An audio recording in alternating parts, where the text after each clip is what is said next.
Chapter 1865. Yi Qing Luo. Did he need to explode just like that? Couldn't he display the dignity of the guardian of the tomb? I accidentally made a contract with him after I was reborn.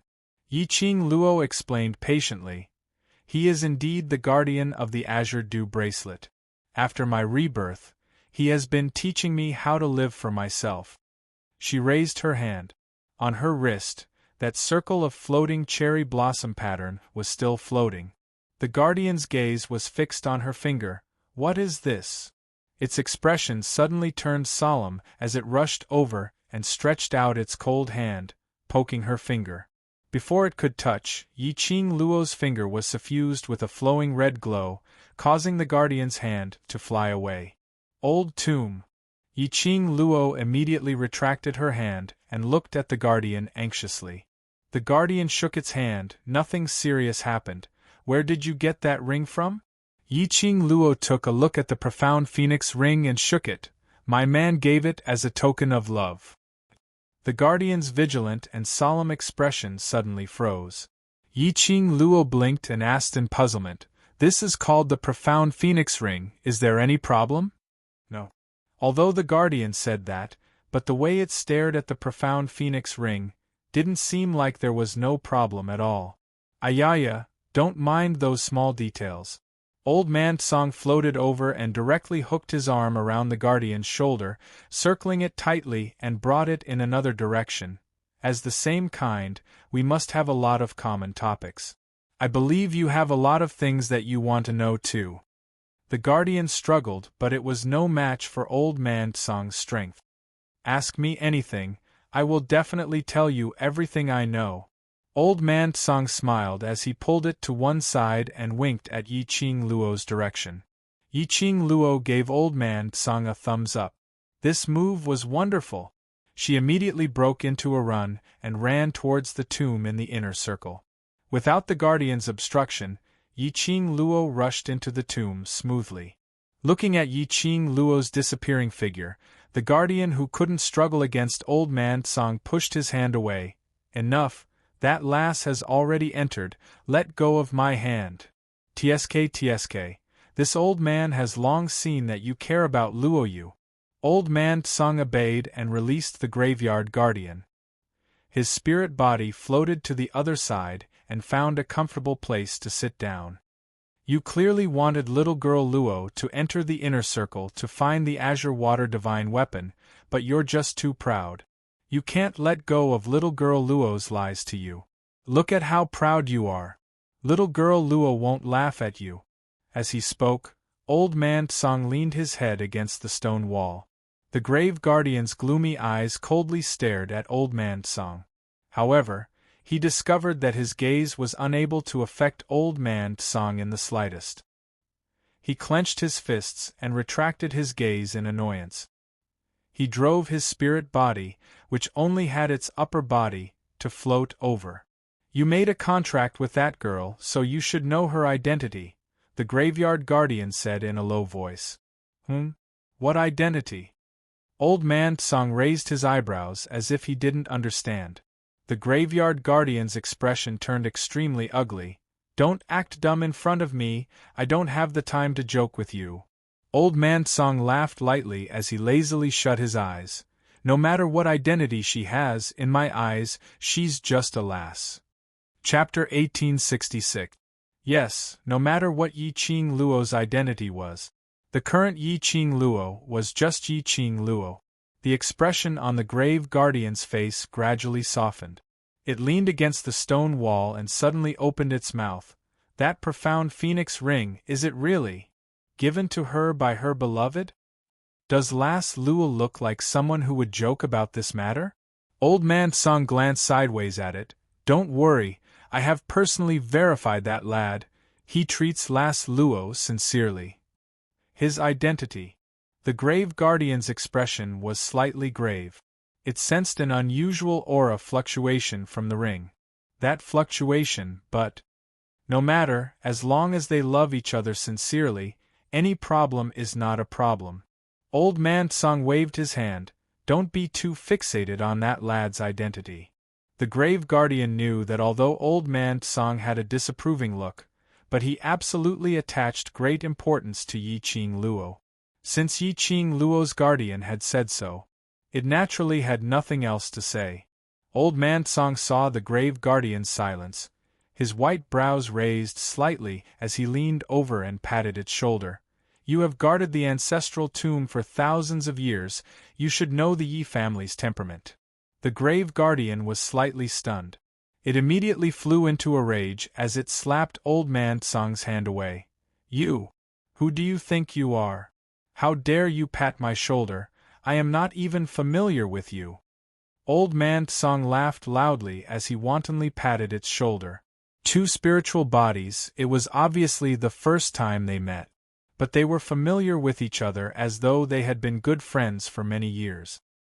Yi Qing Luo led Little Nine and walked in from the entrance. She saw a huge tomb chamber. On the stone wall of the tomb chamber, there were a few big words written.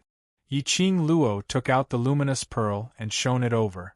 On it was written, Yi Family Ancestral Tomb. She walked around the stone wall and entered the ancestral tomb chamber. The surroundings were bright. The last time Yi Qing Luo took the azure dew bracelet and was in a hurry to leave, so she didn't pay attention to the surrounding environment. This time, Yi Qing Luo wasn't in a hurry to leave. This model was an oval-shaped stone cave. There were 12 glass pillars erected around. On top of the pillars, there was a palm-sized luminous pearl. The 12 luminous pearls illuminated the entire wooden structure. Yi Qing Luo's vision was fixed on the front of the tomb chamber. It was a huge bronze coffin. Was that the ancestor of the Yi clan? Yi Qing Luo had heard quite a number of rumors about her ancestors from those old men. It was said that the ancestor of the Yi family was the king of the world. He could ascend to the heavens, dive into the earth, and was omnipotent. However, he was trapped by love, and in the end, because of the word love, he buried his own life. After he passed away, he was buried here. Towards this ancestor who died for love, Yi Qing Luo's curiosity was piqued. She released her perception to the fullest, in case she triggered some mechanism by approaching the coffin. Then, he walked towards the coffin. Walking to the side of the coffin, Yi Qing Luo stretched out her hand, trying to push open the coffin. He placed his fingers on the lid of the coffin and felt a chill in his hand. Just as she was about to push it away, she stopped. In any case, he was an ancestor of the Yi clan. She lifted the lid of her ancestor's coffin. Was it too disrespectful to the ancestors? Forget it, let the ancestors rest in peace. Just as she was about to retract her hand, Yi Qing Luo's fingertips suddenly felt a scorching heat. It was the azure dew ring. Did it sense another divine relic? Yi Qing Luo was pierced by that scorching pain and shrank back abruptly. This shrinkage pushed the lid of the coffin and slowly opened. Chapter 1867. A loud dong sound was heard. The coffin lid rolled onto the ground. That loud sound shocked Yi Qing Luo so much that her little heart couldn't help but tremble. She hurriedly went forward to hold the coffin lid as she kept apologizing to the ancestors. Just as she lifted the coffin lid, Yi Qing Luo's body suddenly stiffened. That apologizing voice stopped abruptly at this moment. She blinked her eyes as she stared at the inside of the coffin in astonishment. In the coffin laid a young lady who was about 23 or 24 years old. The young lady was gorgeous, her hands crossed over her chest. Her crimson long dress was like a blooming flower, overflowing with youth.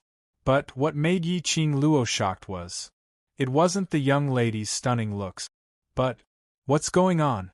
What's going on? Come in to find a vast water artifact, and you want to overturn the territory that I'm guarding? Are you purposely trying to go against me? Outside the tomb, the graveyard guardian heard the loud noise and immediately rushed in. Old Man Tsang followed behind. The two spiritual bodies rushed into the tomb and saw Yi Qing Luo hugging the coffin lid, standing in front of the coffin in a daze. A sliver of panic flashed past the guardian's eyes. It wanted to rush up and cover Yi Qing Luo's eyes. but it was clear that its reaction would make Yi Qing Luo suspicious. It resisted the urge as its face turned gloomy as it roared angrily, "How dare you, Yi family's descendant? You! How dare you open the ancestors' coffin? I want your life!" Saying that, it bared its fangs and brandished its claws as it pounced towards Yi Qing Luo's direction. Calm down, calm down! Old Man Tsang hurriedly hugged it from behind. Perhaps lass Luo didn't mean it, don't convict her so quickly. The guardian's expression was sinister. What else is there to say? She's hugging the coffin lid is the truth. The more he said, the angrier he got. I've guarded the ancestors' tomb for such a long time, and this is the first time I've seen such a descendant of the Yi family. While the two spiritual bodies were arguing, Yi Qing Luo slowly placed the coffin lid on one side. She took a step closer to the coffin. This action made the guardian's expression turn uglier. Just as he was about to berate, he saw Yi Qing Luo pointing at the coffin with a complicated expression. Old Mu, why? The thing lying in the coffin is a piece of stone? He was right. It was a rock. The body of a woman carved out of stone. She had delicate hair on her head and was dressed in a gorgeous crimson dress. However, it was indeed a corpse carved from stone. No matter how lifelike the carvings were, one could still see the difference between a human and a stone. When the tomb guardian heard that, his eyes flickered unnaturally, not daring to look at Yi Qing Luo's eyes. However, on the surface it was extremely calm. It shouted angrily, "What stone? This is your Yi clan's ancestor. A famous ancestor." Ancestor? Yi Qing Luo lowered her eyes and slowly leaned against the coffin, fixing her gaze on it. Is the old tomb trying to tell me that after we die we will all turn into stone? Do you think anyone can turn into stone? The cemetery guardian spat. Pft, pft, pft. This isn't a stone. This is a secret technique of the Yi clan to protect their bodies forever. It used that kind of gaze to look at an ignorant human, as it disdainfully swept past Yi Qing Luo's face. It looks like a stone, but under this stone is your Yi family's ancestor's real body. Don't you touch it casually. If you damage it, you'll be the Yi family's sinner. Yi Qing Luo was stunned as she instinctively shrank back. Was she thinking too much? Chapter 1868. Lass Luo, what old tomb said is true. That is indeed the Yi family's secret method to protect their physical body. Old Man Tsang, who was floating in midair, said in a deep voice, "Quickly close the coffin and apologize to the ancestors." Yi Qing Luo's suspicious gaze swept past the two spiritual bodies. When did these two spiritual bodies get so close? But her gaze was fixed on Old Man Tsang for some time. Yi Qing Luo chose to believe in Old Man Tsang's words. She suppressed the doubts in her heart and bent over to close the coffin lid. At the moment when the lid was closed, Yi Qing Luo's gaze swept past the coffin. Why does this woman carved from stone look so familiar? But for a moment, she couldn't recall where she had seen her before. When the coffin was closed, Yi Qing Luo was forced to kneel down in front of the coffin. The graveyard guardian muttered, begging for the ancestors' forgiveness and the like. After the time it took to burn a stick of incense, the two huge hands on top of her head finally released her. Yi Qing Luo climbed up from the ground and hugged her head as she stared angrily at the two spiritual bodies. They were indeed the same kind. So quickly they colluded with each other to bully a weak young lady like her. Old Man Tsang met her resentful gaze and reacted swiftly to change the topic. Lass, look at the azure aqua ring on your fingertip. It's flashing non-stop. Hurry and find the other azure aqua artifact.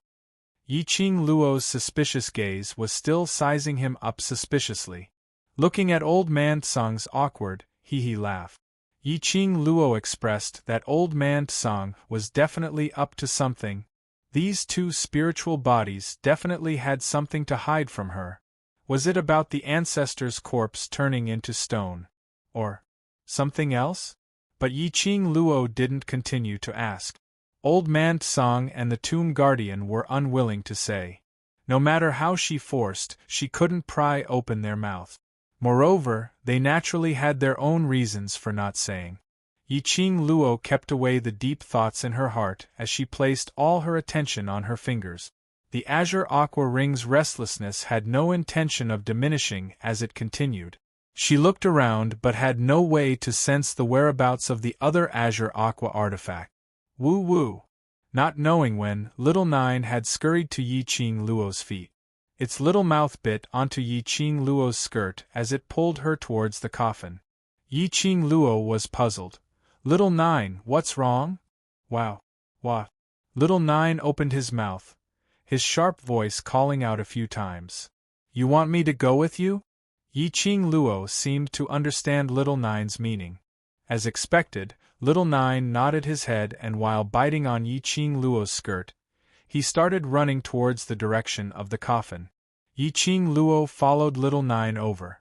She had only taken 2 steps when the tomb guardian suddenly rushed in front of her. What are you doing? I'm looking for the azure water artifact. Yiqing Luo's slender brows creased slightly. Why are you so nervous? When was I nervous? The guardian of the cemetery spat. Nervousness was written all over his face, all right? How am I not nervous?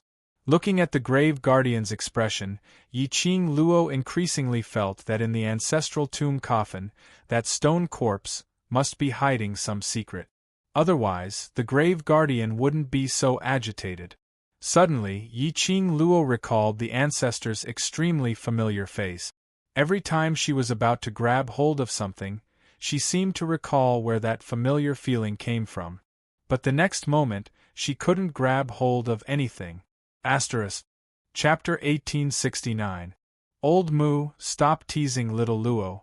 Old Man Tsang promptly opened his mouth. That girl is very strange.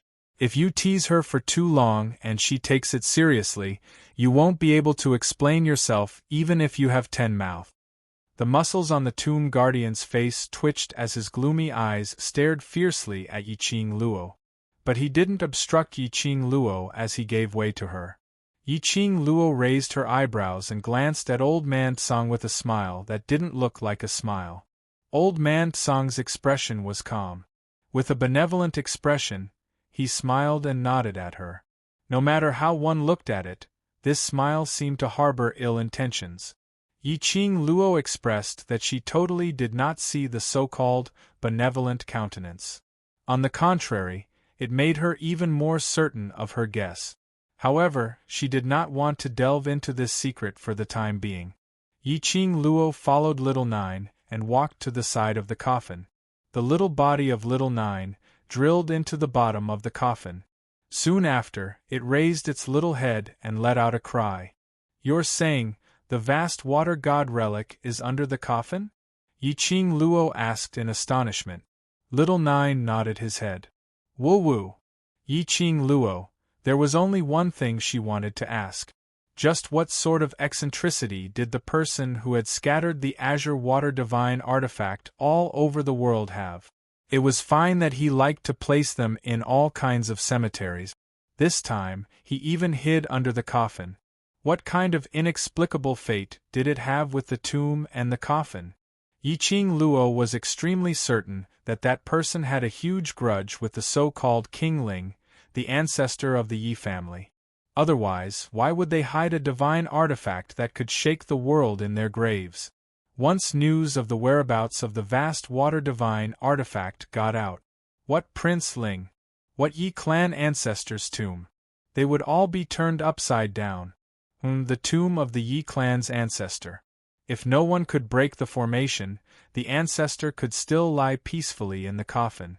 Yiqing Luo was ridiculing in her heart as she stooped down, following the direction where Little Nine had drilled in, as she felt her way over. The bronze coffin was extremely cold, and gave off a strange feeling. Based on Yiqing Luo's strength, there was no way to push this huge coffin. Her hand fumbled on the coffin. The 2 spirit bodies at the side looked at each other anxiously. Suddenly, he heard a crisp "kacha" sound. Yiqing Luo felt a secret compartment from the bottom of the coffin. She clasped the secret compartment and opened it. Sure enough, in the hidden compartment, he touched a necklace with a bewitching red glow. Rather than calling it a necklace, it would be more accurate to call it a red thread. This necklace was not decorated with any jewels. It was just a red thread that was about the thickness of a pendant. It was simple, yet it appeared extremely dignified and elegant. Especially that red line, it was clearly as red as blood. However, it was also faintly transparent. The red electric current flashed around the red line. It added a tinge of treachery to the red thread. Azure water chains. Old Man Tsung's spirit body floated over. This is the Azure water chain from the Azure Water Divine Artifact set. Azure Water's chain? Yiqing Luo raised her hand and saw the red thread chain. This thing was actually hidden in the secret compartment below the coffin. If it wasn't for Little Nine, I probably wouldn't have the chance to find it. It was no wonder that when she approached the coffin, the azure water ring would suddenly emit a strong reaction. She lowered her eyes and looked at Little Nine as she stretched out her hand and rubbed his little head. Well done, Little Nine. When we go out later, I must praise you properly to Ah Xian. Woo woo. Little Nine narrowed his fox eyes as he rubbed against her palm. To be able to help his mistress, Little Nine expressed his happiness. Chapter 1870. Lass, just the Azure Dew Ring's power, you've seen it before, now with the addition of the Azure Dew chain. Old Man Tsung clicked his tongue. After you get the settled heart pearl in Nirvana realm, you'll really be invincible. Yiqing Luo raised her brows, however. You still can't defeat Ah Xian, right? Perhaps he had hidden something from Yiqing Luo. Old Man Tsung felt a little guilty. When he mentioned Dmo Xian, he actually avoided eye contact with her as he coughed dryly. That fellow is a rare genius, an existence even more abnormal than you. If you want to defeat him, you need to gather all 5 Azure Dew Divine Armament. And gather all 5? Yiqing Luo recalled the last time, outside Ling Wang's tomb. She used the Azure Dew Ring's power to exterminate the Dark Forces group of Guardians. That power was already heaven-defying enough. She still needed 5 pieces to defeat. How strong was Dmo Xian? Yiqing Luo decided that after they returned to Nirvana realm, she must find a chance to test Dmo Xian's real ability. Boom! Bam bam bam! Suddenly, the ancestor's tomb shook. Only a few sounds of gravel falling were heard.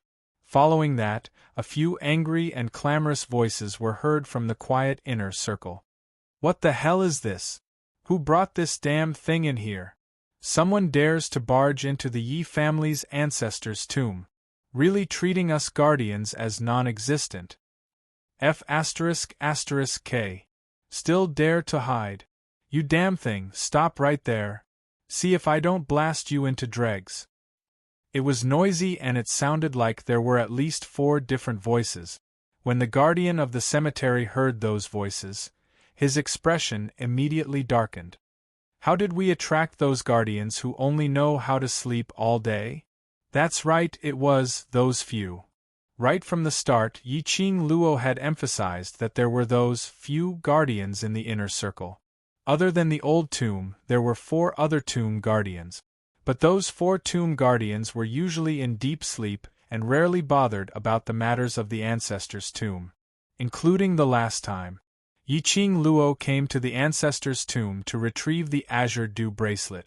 He only met the 4 guardians face to face. Something seems to have happened, let's go out and take a look. Yiqing Luo heard the voices outside getting noisier and noisier as she suggested. Yiqing Luo more or less understood the meaning behind their words. It seemed like someone had brought something in. She was the only descendant of the Yi family who had entered the tomb of the Yi family ancestor today. He was naturally referring to her. She did not want to bring trouble to the ancestor's tomb because of her. The man, the beast, and the 2 spirits immediately walked out of the tomb. In front of him, there were 4 white-browed old men with only their upper bodies. They were baring their fangs and brandishing their claws as they chased something. By the time Yiqing Luo walked out, the gazes of the 4 spiritual bodies landed on her at the same time. No, that's not right. Not on her body. Instead, she was staring at something that was rapidly flying towards her. Just as that thing was about to crash onto Yiqing Luo, Yiqing Luo suddenly flipped her palm. He raised his hand and grabbed the item in his palm. The thing that she touched was extremely cold. At this moment, it was struggling in her palm, as though it was trying to break free from her grip and drill out. Chapter 1871. One of the protectors saw Yiqing Luo's face clearly. His expression congealed. "Why is it you again?" Yiqing Luo smiled at the protectors. "Nice to meet you, grandfathers." The protectors' faces turned red and pretended to be fierce. "Who are your grandfathers? Stinky lass, don't even think of claiming to be related to us. Tell us honestly, did you bring that thing in?" Yiqing Luo didn't reply. Old Mu rushed forward and complained. "Lass, why do you call those shameless lazy things grandfathers when you see them, but call me Old Mu when you see me?" This was not the main point. She was trying to claim to be related to them so that these cold-faced but warm-hearted protectors would not pursue this matter, all right? Hearing Old Tomb's accusation, the ferocious-looking guards were overjoyed. "Really? She really didn't call you Grandpa?" Old Mu stared fiercely at those protectors who were smiling like blooming chrysanthemums and spat. "If she doesn't call me then she won't, that means I have a close relationship with this lass." The 5 protectors suddenly started to fight with each other. Yiqing Luo grabbed the thing in her hand, messy in the wind. It was just a title, why did they have to fight so hard? Cough. Did this mean that they actually liked her pinching? That. Yiqing Luo saw that they were still fighting with each other and cleared her throat. "Grandfathers, don't be in a hurry to fight, can you tell me what happened?" When the protectors heard that, they suddenly regained their senses and patted their heads as if they were suddenly enlightened. Right. The matter is not settled yet." The number 1 protector floated to Yiqing Luo's side and pointed at her tightly clenched hand. "Other than the descendants of the Yi family, no one else can enter the ancestral tomb, but this thing." It paused and frowned. "I feel that this thing is looking for something in the tomb." Looking for something? These 4 words made Yiqing Luo's mind suddenly clear. She quickly opened her palm and indeed, the thing moving in her palm was the crystal ball which Yu Ming had passed to her. Under the illumination of the luminous pearl, that crystal ball shone with a dazzling luster, dazzling to the eyes. The moment Yiqing Luo opened her palm, the crystal ball, which had been moving incessantly, suddenly stopped. It lay quietly in Yiqing Luo's palm.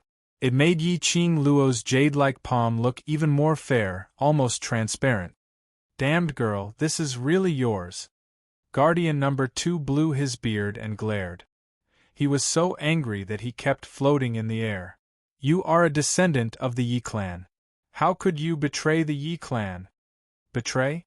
Yiqing Luo was slightly stunned. "Wait, Grandpa Mu, what exactly is this crystal ball?"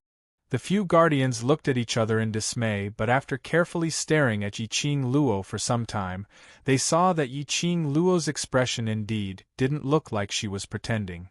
"You really don't know?" Guardian 3 asked suspiciously. Yiqing Luo nodded. She really did not know what this crystal ball was. At that time, Netherworld asked her to bring him into the tomb of the ancestors. She didn't notice anything strange in the crystal ball, so she didn't take it to heart. He didn't expect the crystal ball to be able to move on its own. Could it be that it was also a battle pet? This thing roamed everywhere in our ancestors' tomb. It had gone to every corner and it even dared to attack us. It's absolutely searching for something in the ancestral tomb. It's trying to pry into the treasures in our ancestors' tomb. A small pearl, not only can it avoid our attacks, it can also turn around and attack us. It's absolutely not something simple. Asterisk. Chapter 1872. The more Yiqing Luo listened, the more solemn her expression became. Her slender fingers pinched the crystal ball as she squinted her eyes slightly. A pair of long and narrow eyes flashed with a trace of biting cold light. "Damn you, Ming!" He didn't tell her that this thing could act on its own and attack people or spiritual bodies. Thinking of what Yu Ming said, "It will help me find what I want," Yi Qing Luo had an impulse to strangle him. Yu Ming had lived in the 21st century for too long. He carried all kinds of high-tech things, although this was a deal with Yu Ming. But the premise of the deal was that it must not affect the ancestral tomb. No matter what, this was her Yi Qing Luo's ancestor. If Yu Ming wanted to do anything to the ancestral tomb, the chill in Yi Qing Luo's eyes became more and more wanton. Her pink lips curled up slightly, tainted with evil. "Grandfathers, don't worry, I will solve this thing." Looking at Yi Qing Luo's evil expression, the 5 guardians felt a chill down their spines. It seemed that their current descendant of the Yi family had some similarities with their ancestors' temperament. They had lived for thousands of years, even tens of thousands of years. Naturally, they could see that Yi Qing Luo and this crystal ball did not have much relationship. Although it was Yi Qing Luo who brought this crystal ball into the ancestral tomb, but she said that she would solve it. They chose to believe this descendant of the Yi family. "All right, since the azure water artifact is in your hands, get lost quickly, there is nothing you want here." Old Mu looked at the way the other 4 guardians looked at Yi Qing Luo and suddenly felt an ominous premonition, so he immediately urged. Sure enough, the next moment, the 4 guardians had already floated their spiritual bodies and rushed towards Yi Qing Luo. The 4 spiritual bodies surrounded Yi Qing Luo's side as they kept asking about the Yi family's current situation. Yi Qing Luo didn't hide anything. He gave a concise and comprehensive account of what had happened the last time he came to the tomb and took away the azure dew bracelet. She said all these not because she wanted the guardians to avenge her or revive the Yi family. But these guardians were the guardians of the Yi family. They had the right to know all the facts. The expressions of the guardians gradually turned from excitement to gloomy. For the Yi family to become like this, they were extremely disappointed. After all, they had willingly guarded this ancestral tomb for tens of thousands of years. However, the Yi clan had turned into an infighting. For the sake of a so-called divine tool, they even dared to plot against the clan leader. It really made them feel very complicated. Fortunately, their descendant of the Yi clan had a chance to be reborn. Otherwise, they would not have the face to call themselves the guardians of the Yi clan.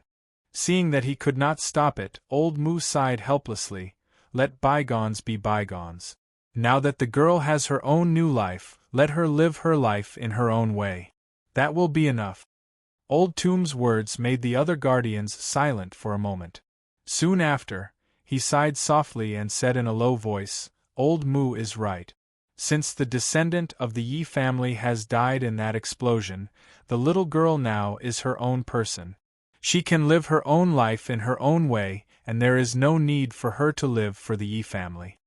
Several pairs of loving gazes made Yi Qing Luo's heart feel warm. Sure enough, if she wanted to get the other party's heart, it was best to treat them with sincerity. The last time she came to the ancestral tomb, she only wanted to take away the azure dew bracelet. She had no intention to talk to these guardians. Today, she waited with sincerity. She then understood that these guardians were the ones who truly cared about the Yi family and her. Chapter 1873. Don't be moved to tears, we are a bunch of old fellows and won't fall for it. Old Mu stretched out his hand and patted heavily on Yi Qing Luo's shoulder. You'd better leave the ancestral tomb with this crystal ball. Yi Qing Luo nodded. She wasn't sure what this crystal ball was. Carrying it on her was a hidden danger. Before Yi Qing Luo opened her mouth, the 4 guardians had already said in disgust, Yes, yes, yes, leave quickly. Every time you come back, you have to take away the good stuff from the ancestral tomb. Don't come back next time. Guardian number 3 by the side pinched Guardian number 1's hand and immediately looked towards Yi Qing Luo. Don't listen to its nonsense. The reason why Yi family's ancestral tomb exists is to protect Yi family's inheritance. As long as you need it, you can come to the ancestral tomb anytime. However, if you want to take away the things that belong to the ancestors from the tomb, your heart must be as pure and clean as it is now. Protector number 4 reminded him. Clean? Pure? Could these two words really be used to describe her? Yiqing Luo's mouth twitched. Under the encirclement of the 5 guardians, Yiqing Luo was sent out of the inner circle. Little Nine and Old Man Tsang were completely and utterly ignored. At the entrance of the inner circle, Yiqing Luo suddenly thought of something and looked at Old Mu. Old Mu, the last time I came, I promised to give you freedom, if you are willing. I have stayed in the ancestral tomb for tens of thousands of years. Freedom and whatnot don't matter anymore. Old Mu waved his hand. I can't keep up with the changes of the outside world. I can't adapt to the place where you are born now. He paused and looked at the other 4 guardians. Ask them, if they want to leave with you, you can bring them with you. The 4 guardians looked at each other in dismay. It seemed like they hadn't figured out what kind of riddle they were playing. But very quickly they reacted. All of them shook their heads and had no intention of leaving the ancestral tomb. Seeing their resolute attitude, Yiqing Luo felt a little strange but didn't say anything more. She remembered the last time. Old Mu longed for freedom.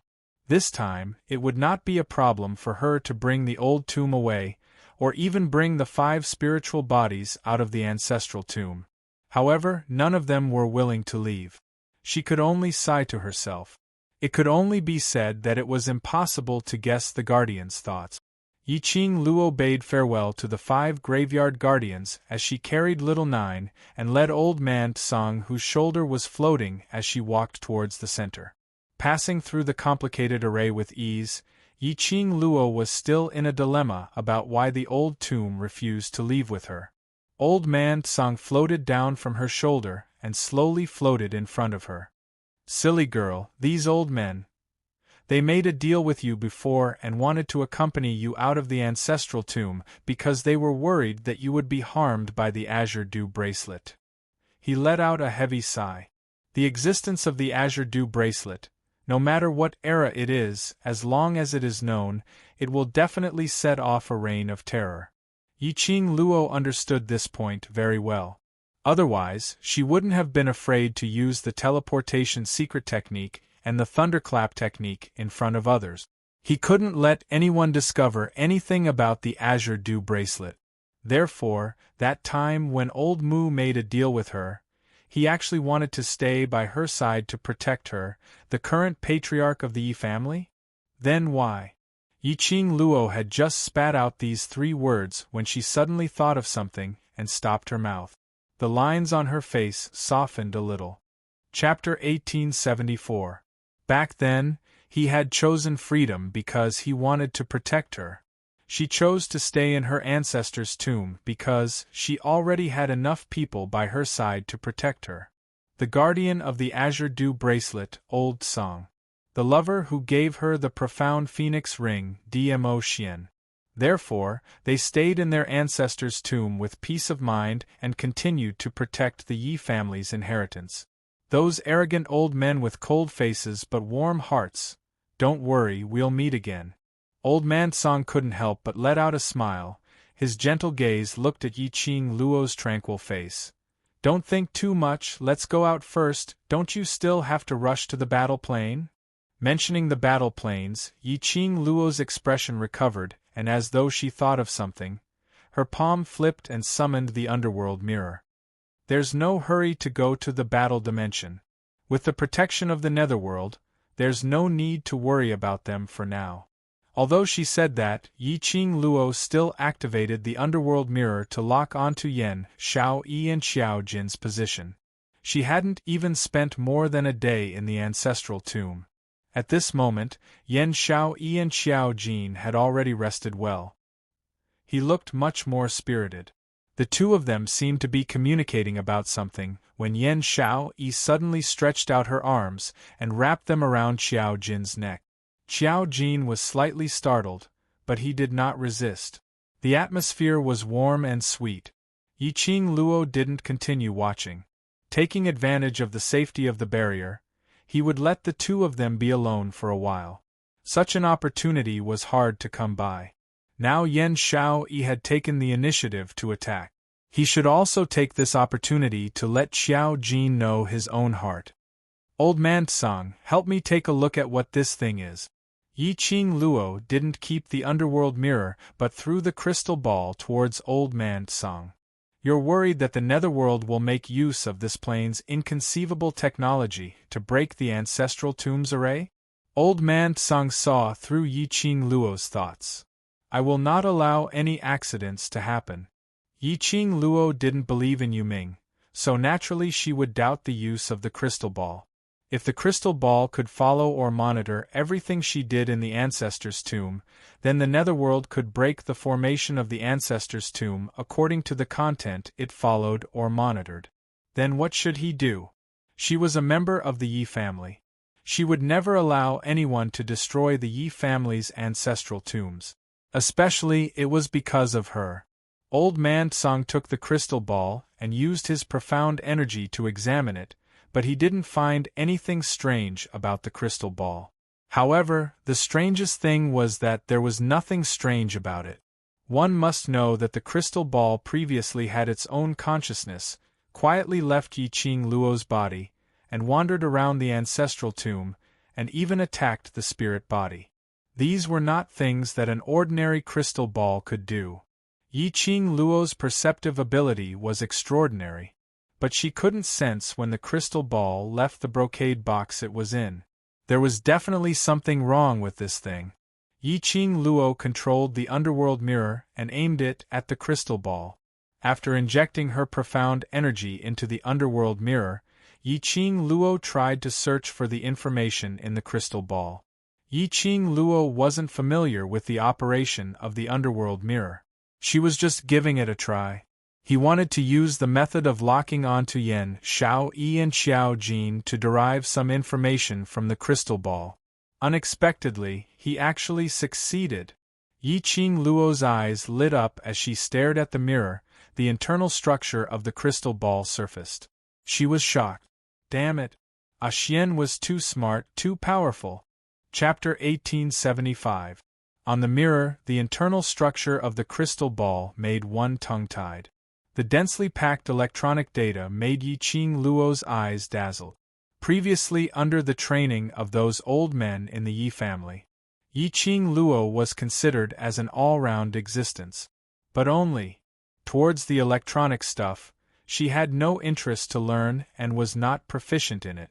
Not to mention, this was an intricate electrical appliance and electronic data. Even if she had analyzed the internal structure of the crystal ball, to her it was still a face of confusion. But the only thing she could be sure of was, this crystal ball was indeed not simple. She tried to issue an order to the underworld mirror. Can you help me analyze the program instructions of these electronic data? On the mirror, the densely packed electronic data suddenly disappeared. Not long later, the mirror surface rippled again. A crystal ball appeared on the mirror surface. That crystal ball was the crystal ball in Old Man Tsang's hand. On the side, the preliminary analysis information was displayed. Tracking search bullet. After setting the tracking search target, it will automatically track the target. Once the target is found, it will automatically bring the target back and then explode. If the target is not found at the designated location, it will return to the person who set up the island and self-destruct. Yi Qing Luo wanted to have a deeper understanding, but the pendant hanging around her neck suddenly shone with a strange ray of light. The profound energy in her body slowly dissipated. Lass, don't forget, your profound jade heart is not stable now. Old Man Tsang reminded. Based on your current ability, using the underworld mirror once will exhaust a huge amount of profound energy, and it will affect your profound jade heart. Yi Qing Luo heard that and released her hand from the underworld mirror. With a flip of her palm, she kept the underworld mirror. Her slender fingers touched the pendant on her neck. This was specially found by Dmo Xian for her, to temporarily replace the tranquil pearl. Earlier, in order to stabilize her profound jade heart, he specially suppressed her profound qi which was about to explode. Tracking search bullet, from the name, it should only be a tracking search item. It shouldn't have any tracking or monitoring function. The preliminary information showed that there was no problem. This also proved that what Yu Ming said to her wasn't all fake. He did want to use this crystal ball to find something he wanted in the tomb of his ancestors. After you recover your profound strength, you can use the Nether Mirror's memory of the crystal ball to search for the crystal ball's whereabouts. At the same time, you can also find out who the Netherworld is working for, Old Man Tsang suggested. Yiqing Luo kept the crystal ball into the brocade box and once again walked towards the periphery. Yes, I also have the same intention. After leaving the ancestral tomb, this old man will continue to fall into a deep slumber. When we reach the battle dimension, this old man should wake up. Old Man Tsang glanced at the entrance of the tomb that they were about to reach. In the 21st century, although profound practitioners could use profound energy without any restrictions, they could not use it at all. However, his mental energy was greatly reduced. He summoned his battle pets and communicated with the spirit. All of these required extremely strong mental strength. Yiqing Luo's mental power was not enough to maintain the connection with Old Man Tsang after leaving the ancestral tomb. Yes, with Xian around, don't worry. While speaking, Yiqing Luo had already walked out of the ancestral tomb. Yiqing Luo had just stepped out of the cemetery. A warm body had already covered Yiqing Luo's body. The man's boiling temperature dispelled the gloomy coldness that Yiqing Luo brought out from the cemetery. The elegant sandalwood fragrance made Yiqing Luo couldn't help but bury her head in his arms, taking a deep breath. Chapter 1876. Dmo Xian's chest was boiling hot, but it couldn't conceal the coldness of his robe. Apparently, ever since she entered the ancestor's tomb, Dmo Xian had been waiting outside for her return. Dmo Xian held her hand and kissed it gently. Why do you feel so cold all over? Is the yin qi inside very strong? Yiqing Luo's little face rubbed against his chest. Her body's scent filled up her heart and warmed it up. Her arms circled around his firm waist as her voice was soft. With Xian around, I don't feel cold at all. The young lady took the initiative to get close to him, and Dmo Xian couldn't help but use his hands to encircle her tightly in his arms. His slender long fingers brushed past her hair as his voice was gentle and pampering. All right, let's go to Yu Ming's place first. Use the warm water to take a bath and rest for a night. Tomorrow we'll head over to the battle plane. Amen. Yiqing Luo shut her eyes lazily. Dmo Xian carried her up by her waist. Yiqing Luo immediately found a comfortable position in his arms. Yu Ming, who was called out by the side, had already yawned numerous times as his eyes were slightly red. Seeing Dmo Xian carrying Yiqing Luo walking towards him, he wanted to ask about the crystal ball, but when he saw Dmo Xian's frosty face, he kept his mouth shut. All right, in this great Buddha's eyes, nothing could be compared to Yiqing Luo's health and safety. Yu Ming adjusted his state of mind. Since Yiqing Luo had already walked out of the ancestor's tomb safely. Looking at her look, she seemed extremely relaxed. She should have gotten the item. So there was no hurry for this moment. Thinking till here, Yu Ming bowed slightly as he said calmly, "Then please follow me to my place to rest first." Yiqing Luo was in a daze when she felt her body turning cold. The man's warm palm brushed past her skin, teasing her senses. Yiqing Luo mumbled a few words as she raised her hand to push away the hand that was playing tricks on her body as she wanted to turn over and continue to sleep. But her body moved. Her clothes slid down from her body.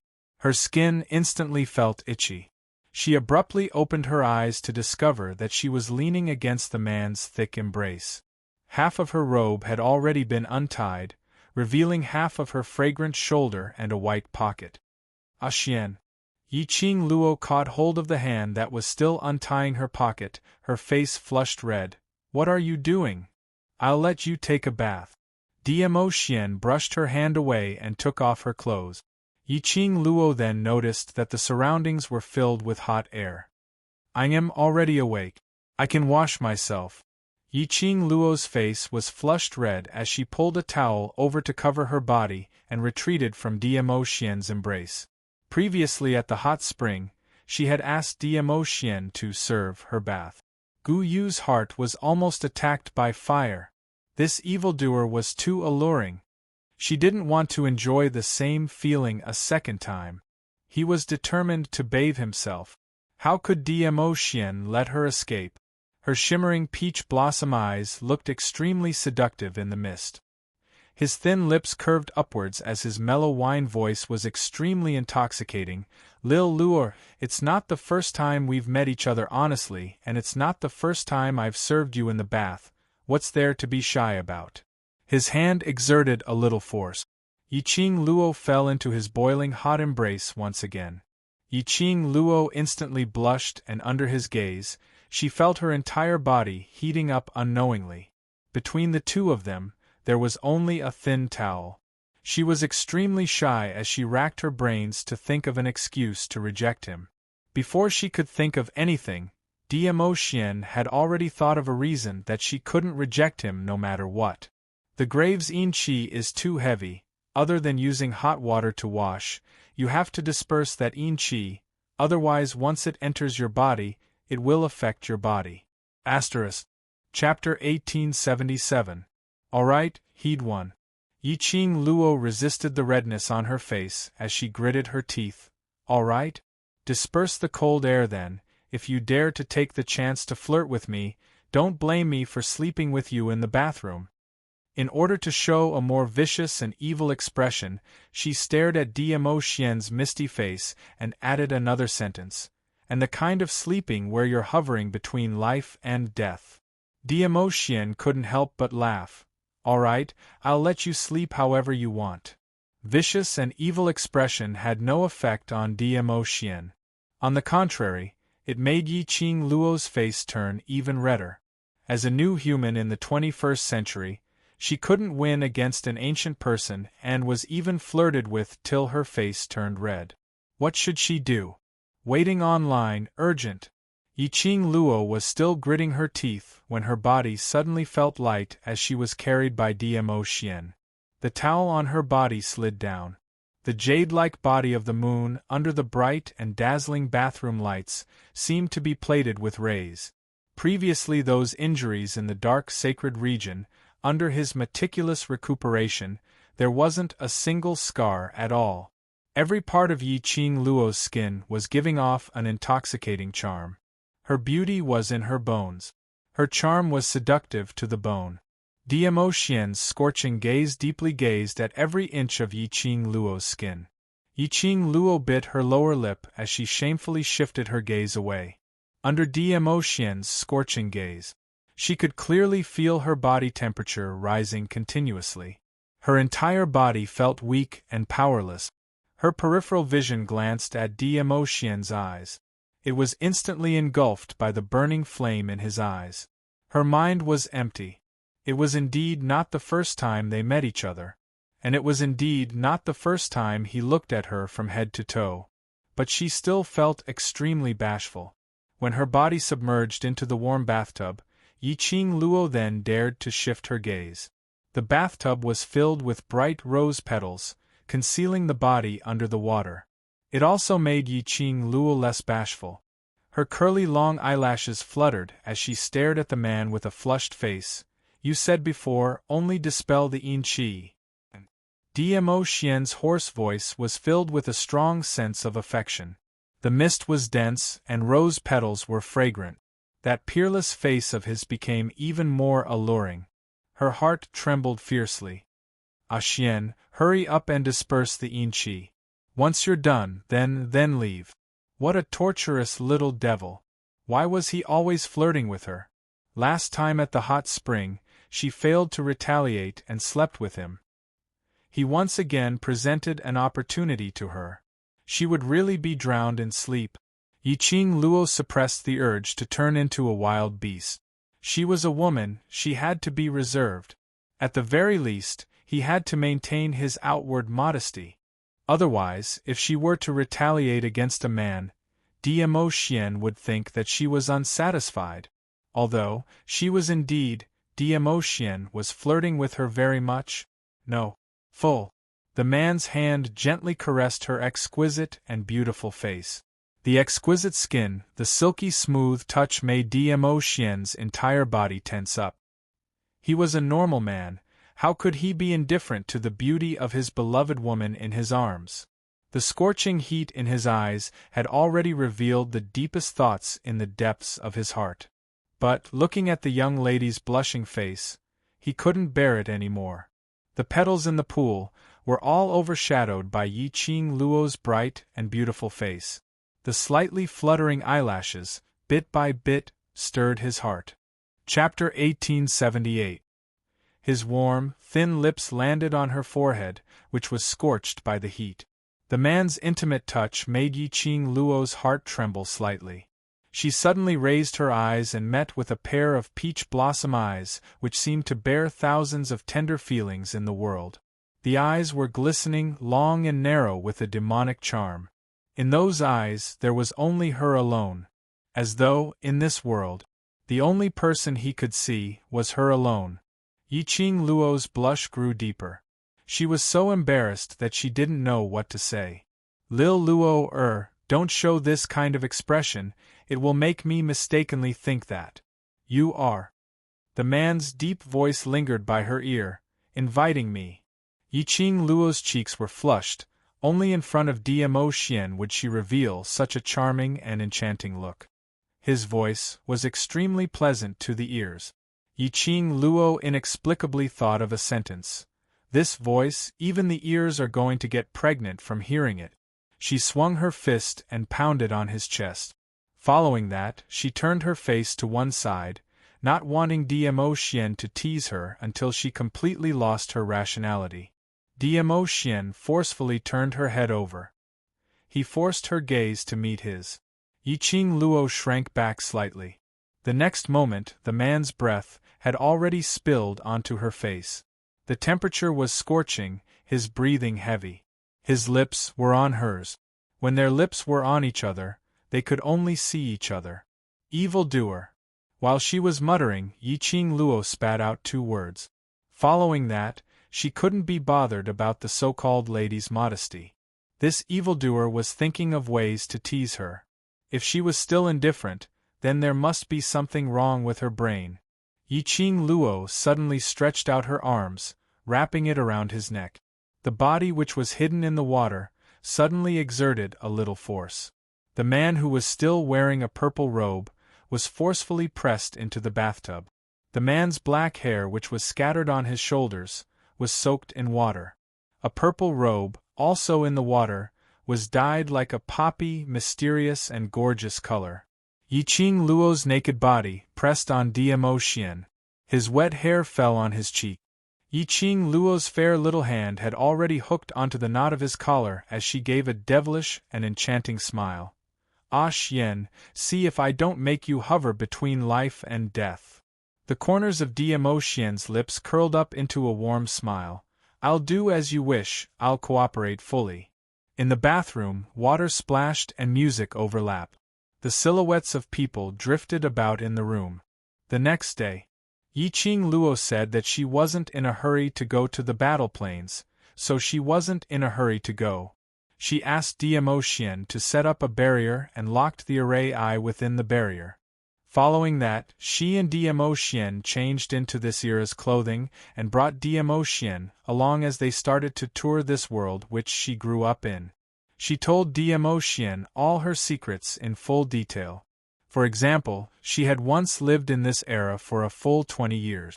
For example, how she crossed over to the Nirvana realm and became the new Yi Qing Luo. She did not hide anything or hold anything back. When Diemo Xian heard that, there were some doubts in his heart.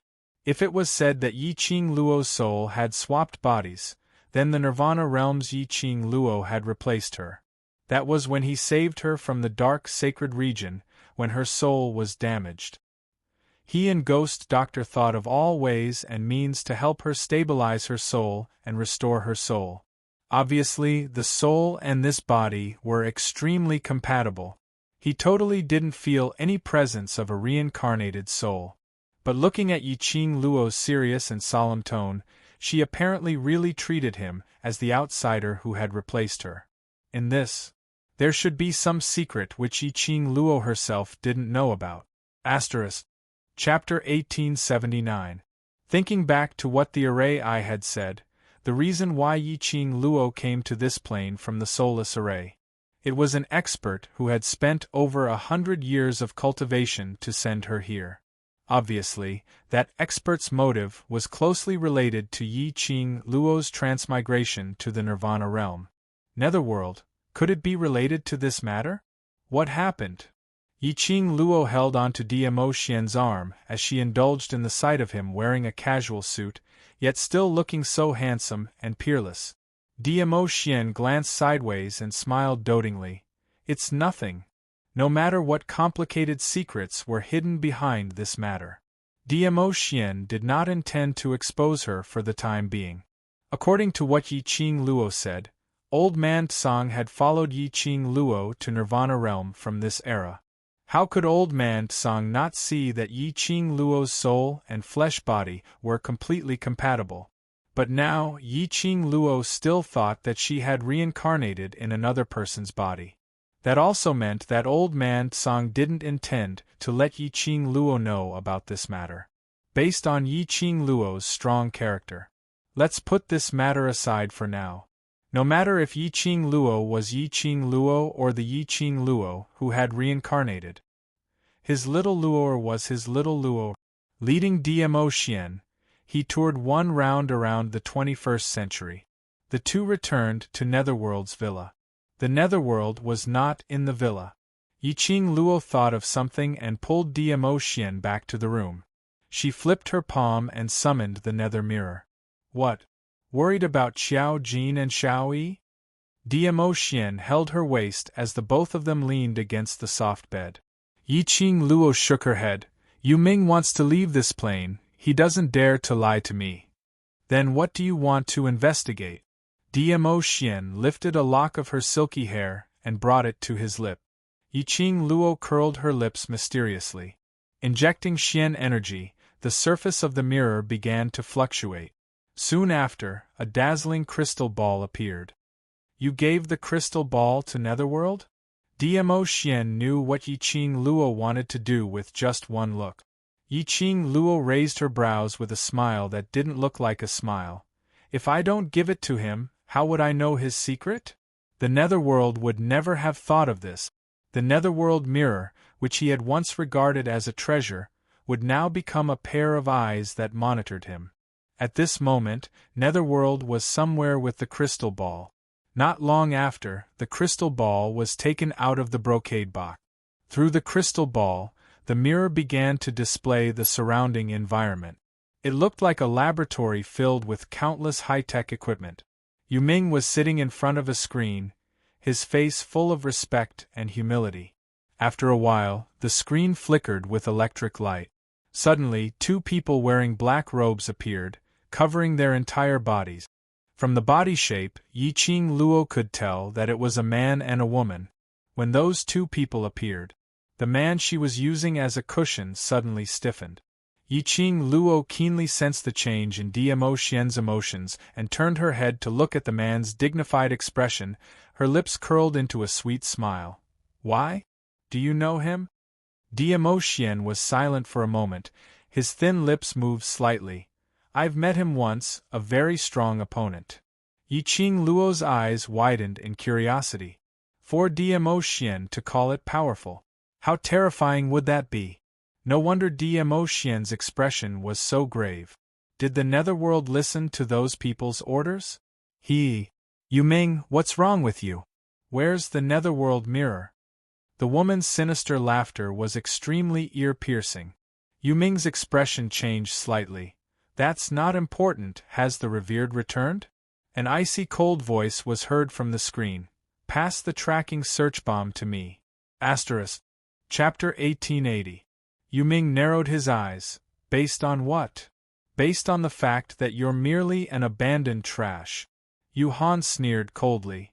Abandoned, these three words pierced Yu Ming's heart. His expression instantly turned as cold as ice, as though it was covered with thousands of frost. Revered One ordered me to this plane to handle matters.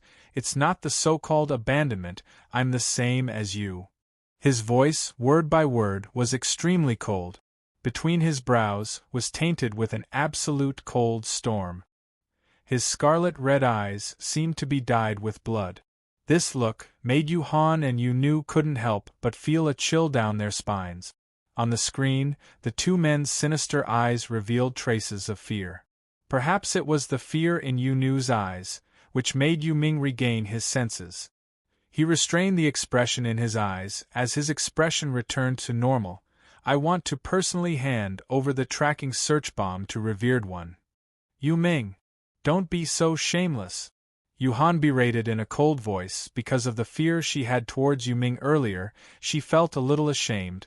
Do you really think that Revered One sent you to that broken plane is to help Revered One to handle matters?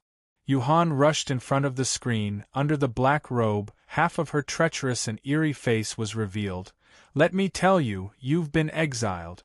Because you're a monster, a different species. Monster, different species. Yu Ming's body stiffened slightly. He stood in front of the screen. His entire body was covered in flames, as though it had swept up a bloody storm. Yu Ming, don't listen to Yuhan's nonsense. Yu hurriedly spoke, her voice was gentle. He's jealous of you, for being able to do tasks in such an interesting plane. As for the tracking bomb, I'll go inform Revered One, wait for me for now.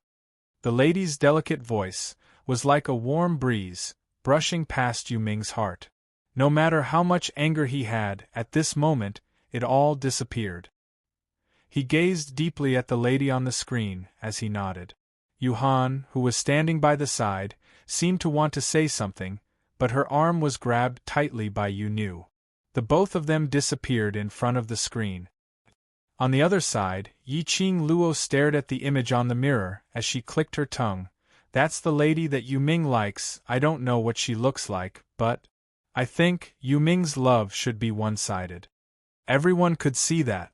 That woman and the other man on the screen, their relationship was definitely beyond that of friends. Hades was probably the only one who hadn't figured it out.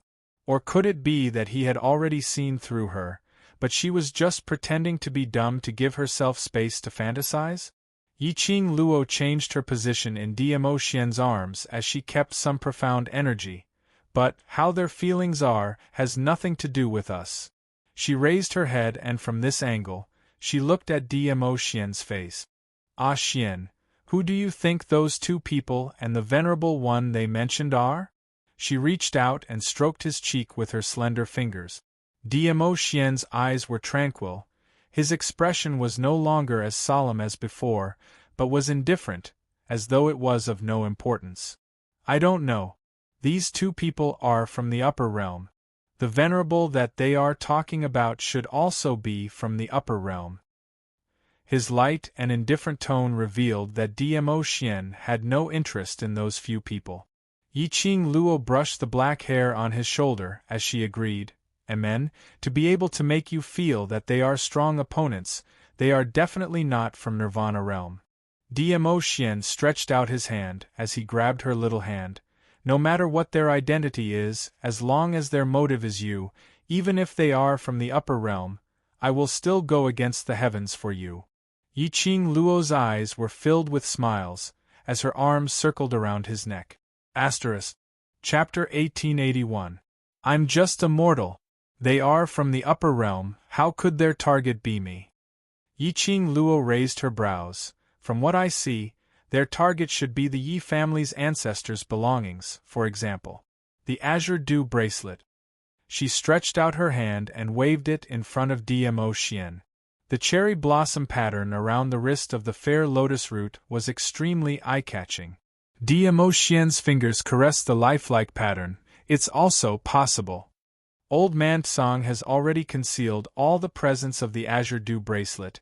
No matter how that so-called venerable searches, he will not detect that the azure dew bracelet is on me. Yiqing Luo stretched her waist, just as she wanted to change her position and lie in his arms. The Ming mirror suddenly flashed. It reminded her that there was movement in the crystal ball. Yiqing Luo immediately injected her profound energy and locked onto the crystal ball. At this moment, Yu Ming had already placed the crystal ball on the screen. But on the other side of the screen, there was no sign of that so-called venerable. It was still the same man and woman. The venerable wants us to ask you, have you tracked the thing that the venerable needs? Yu Ming's evil voice rang from the screen. Yu Ming stared at Yu Nu for a moment. His finger touched the search flick. The search flick suddenly clasped tightly on the screen. Immediately, a set of precise electronic data appeared on the screen. After a while, a robotic voice came from the screen. The tracking result shows that there is no reliable information found. Immediately, the people on both sides of the screen were stunned. Immediately, 4 pairs of eyes met. The expressions on their faces were all astonished. No reliable information found? Does it mean nothing was found? Yu Nu's voice revealed some fear. Yu Ming's fingers quickly swiped on the precise data.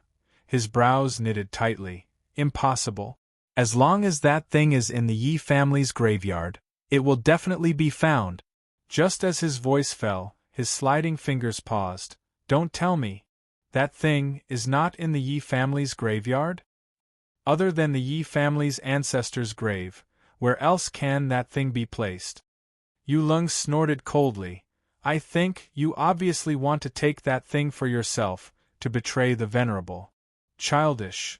Yu Ming glanced at Yu Han with disdain. He didn't even bother to explain to her. Yu Han flew into a rage. Just as he was about to speak, Yu Nu had already pressed down his raised hand.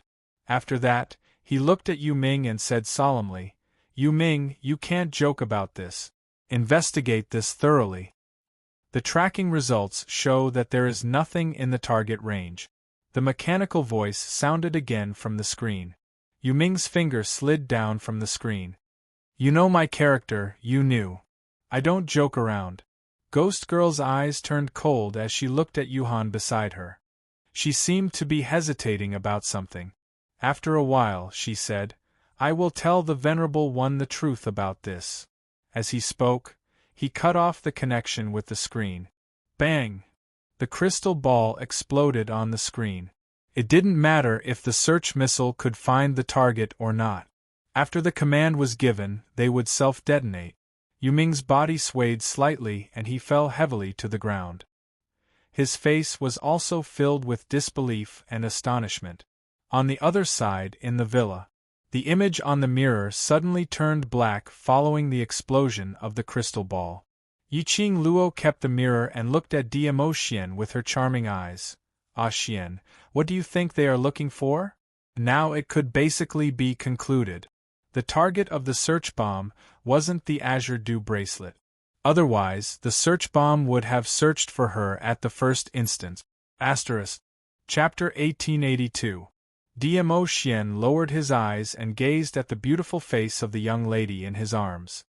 His fingers caressed her face lightly. Something related to your Yi family. Yiqing Luo raised her brows. It is said that the ancestors of the Yi family owned many good things, and any one of them made those old men excited. But I have no interest in those things. In other words, she couldn't figure out what Netherworld was searching for in the graveyard. It doesn't matter what it is. Diamo Xian carried her up. You've already gotten the Azure Aqua threads. That bunch of people no longer have the chance to enter the ancestral tomb. Yiqing Luo took the opportunity to raise her hand and put it around his neck, hanging in his arms. That's true, no matter what they want from my Yi family, they won't have this chance. So, don't let those unimportant things occupy your heart. Diamo Xian carried her all the way to the spacious French window. As far as the eye could see, the sky was filled with stars, and the scenery was pleasant. He put her down. From behind, he wrapped his arms around Yiqing Luo's slender waist. The two of them looked out of the French windows at the bustling scene of this era. Diamo Xian's head rested on her shoulder. The atmosphere between the two of them was comfortable and sweet. Now you can only think of me in your heart. The man's low and hoarse voice sounded sentimental. She loved the sound of his voice. In the Nirvana realm, both of them had too many things to settle and do. There weren't many opportunities for them to be alone. This was a rare opportunity for them to be alone, so they treasured it. There was no imperial palace, no devil class, no the world group etc. to interfere. Only the two of them quietly snuggled up to each other. Does Ah Xian like this plane? Yiqing Luo's little hand played with those slender fingers that were placed across her waist. Dmo Xian's thin lips curled up slightly as his scorching breath sprayed onto her skin. I like it. His voice was as deep as fine wine. It is this magical place that nurtured such an outstanding little Luo. I like it here, like the place where little Luo grew up. Yiqing Luo's heart seemed to be encircled by a warm current, and also seemed to be soaked in sweet honey. She turned around and lifted her eyes to look at Dmo Xian's face. A sweet smile bloomed on her lips. This man was getting better and better at flirting with her. As for her, he would always flirt with her until she was covered in pink bubbles. She was unable to resist his seduction. She was unable to resist his warmth. The young girl's cheeks blushed as she glanced around with her enchanting eyes. No matter how one looked at it, it was extremely alluring. Dmo Xian's gaze darkened as a trace of suppressed emotion surfaced. His slender fingers grasped her chin and he lowered his head to kiss her lips. Yes, he liked this plane. This plane had made his little Luo strong, stubborn, and unyielding. It also allowed his little Luo to learn all the ways of survival. If they were in the Nirvana realm, it was impossible to give birth to such a dazzling woman. He should thank that force which brought Yiqing Luo to Nirvana realm. It was because of this energy that brought Yiqing Luo to the Nirvana realm. Only then would he be able to meet his destined person. The next day, Yiqing Luo and Dmo Xian released the array eye of the enchantment. The face which was covered in black fog in the devouring array eye revealed an extremely aggrieved expression. Yiqing Luo pretended not to see it as she turned her head to look at the silent Yu Ming who was sitting on the sofa. Have you decided to follow us back to the Nirvana realm? Ever since Yu Ming returned yesterday, he had been sitting on the sofa in a daze. Chapter 1883. It could be seen that yesterday's incident had dealt a huge blow to him. Not knowing if it was because the search bomb didn't manage to find what he wanted to search for, which caused him to suffer a huge blow. Or was it when he conversed with the cold Ghost Maiden's attitude towards him, which made him suffer a huge blow? Yiqing Luo only knew. The current Yu Ming was shrouded in a layer of low pressure. Hearing Yiqing Luo's question, Yu Ming calmly raised his eyelids. Amen. We're going to the battle plane now. Yiqing Luo looked at the greenish-black color under Yu Ming's eyes as she faintly sighed. If we can decode the God Array, I will abide by my promise and bring you back to Nirvana realm. Yes. It was another calm word. Leaving this word, Yu Ming lowered his head once again. Apparently, he had no intention to chat with Yiqing Luo any further. Yiqing Luo's heart was on the two people in the battle plane. She wondered if these 2 days of being alone together, did it improve the relationship between those two people? Thinking of this, Yiqing Luo pulled Dmo Xian along as they followed the devouring array eye and left the villa. Battle plane. Inside the defensive barrier, Yan Xiaoyi leaned into Qiao Jin's arms as that exquisite face appeared slightly pale. Qiao Jin looked at the 6 empty water bags by the side as his brows creased slightly. This protective shield had indeed protected them from the attacks of those monsters for the past 2 days. But if they continued to hide in the defensive barrier, even if they weren't killed by the monsters, they would starve to death and die of thirst in the defensive barrier. They should be glad that Yiqing Luo had always emphasized that no matter where they were, their interspatial pockets must be filled with at least 5 bags of water and sufficient rations for 5 days. It was to prevent any accidents from happening. He and Yan Xiaoyi only had a total of 10 bags of water. Now the water and rations on them could at most sustain them for another 2 days. Moreover, Yan Xiaoyi's body was apparently a little strange. But no matter how he questioned, Yan Xiaoyi didn't relent. Instead, every single time, she would use extremely hot and bold courtship words to change the topic. Slut Jean. The lady in his arms suddenly opened her mouth softly. Qiao Jin immediately lowered his eyes as he looked at her anxiously.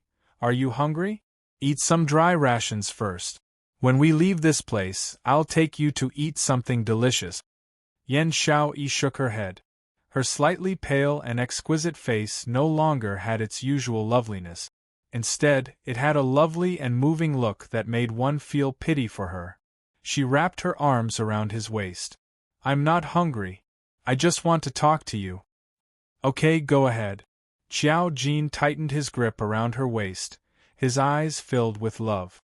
He couldn't restrain himself from caressing her pale face. The coldness caused his fingertips to tremble.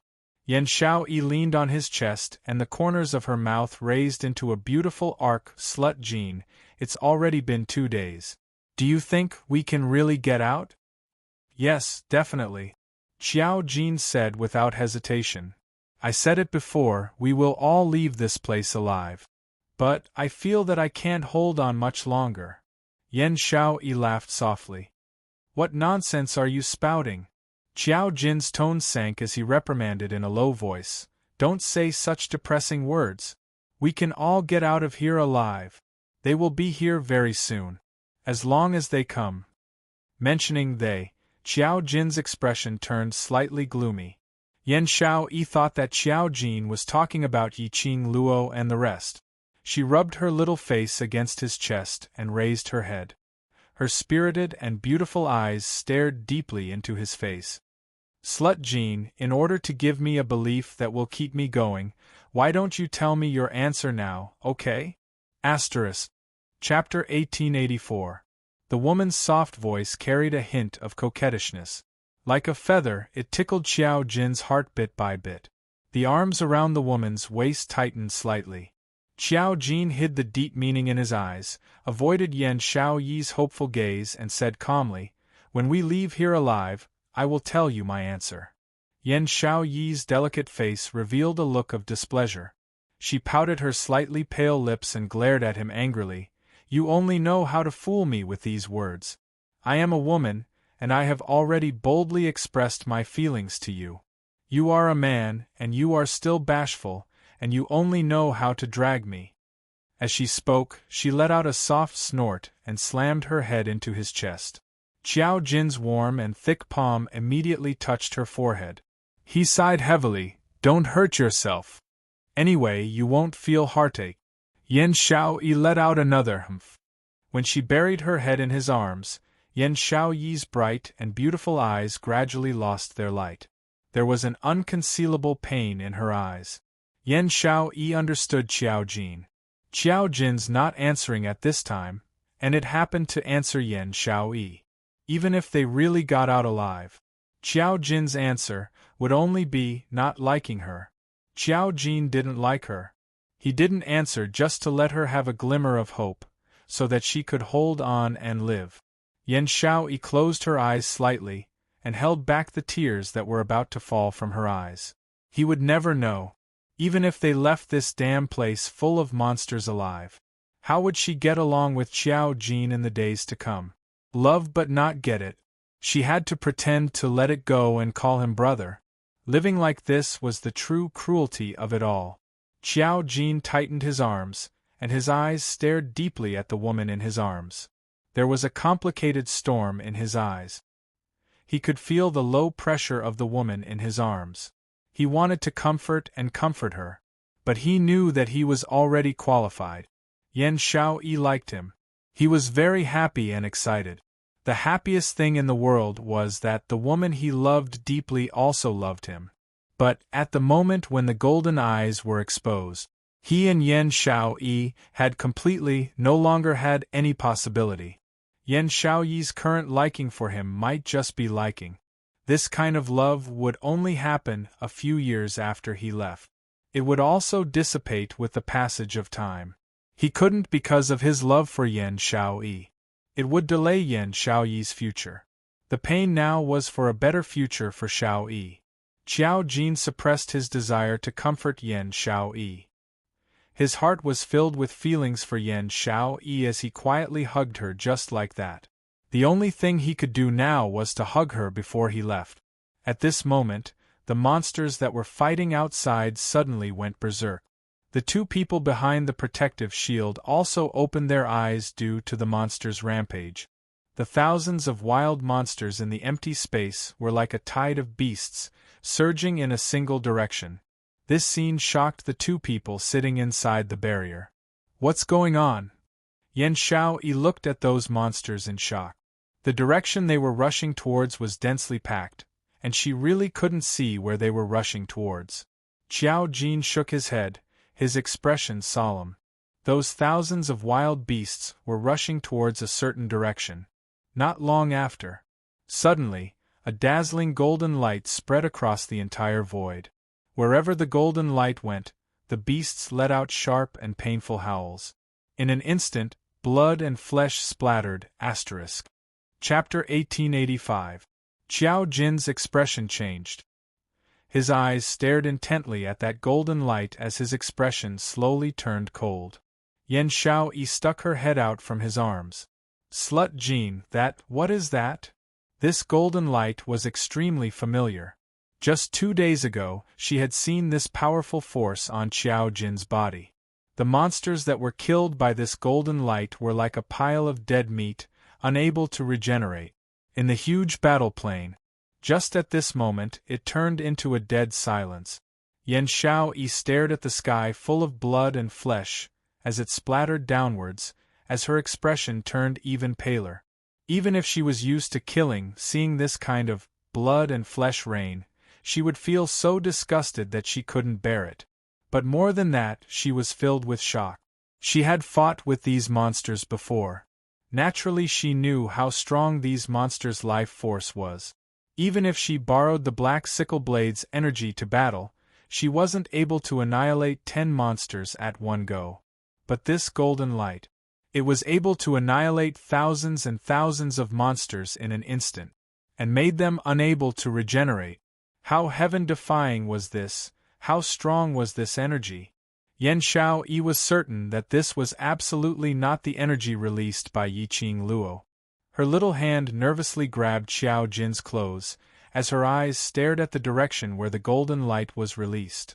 After some time, she didn't get any response from Qiao Jin.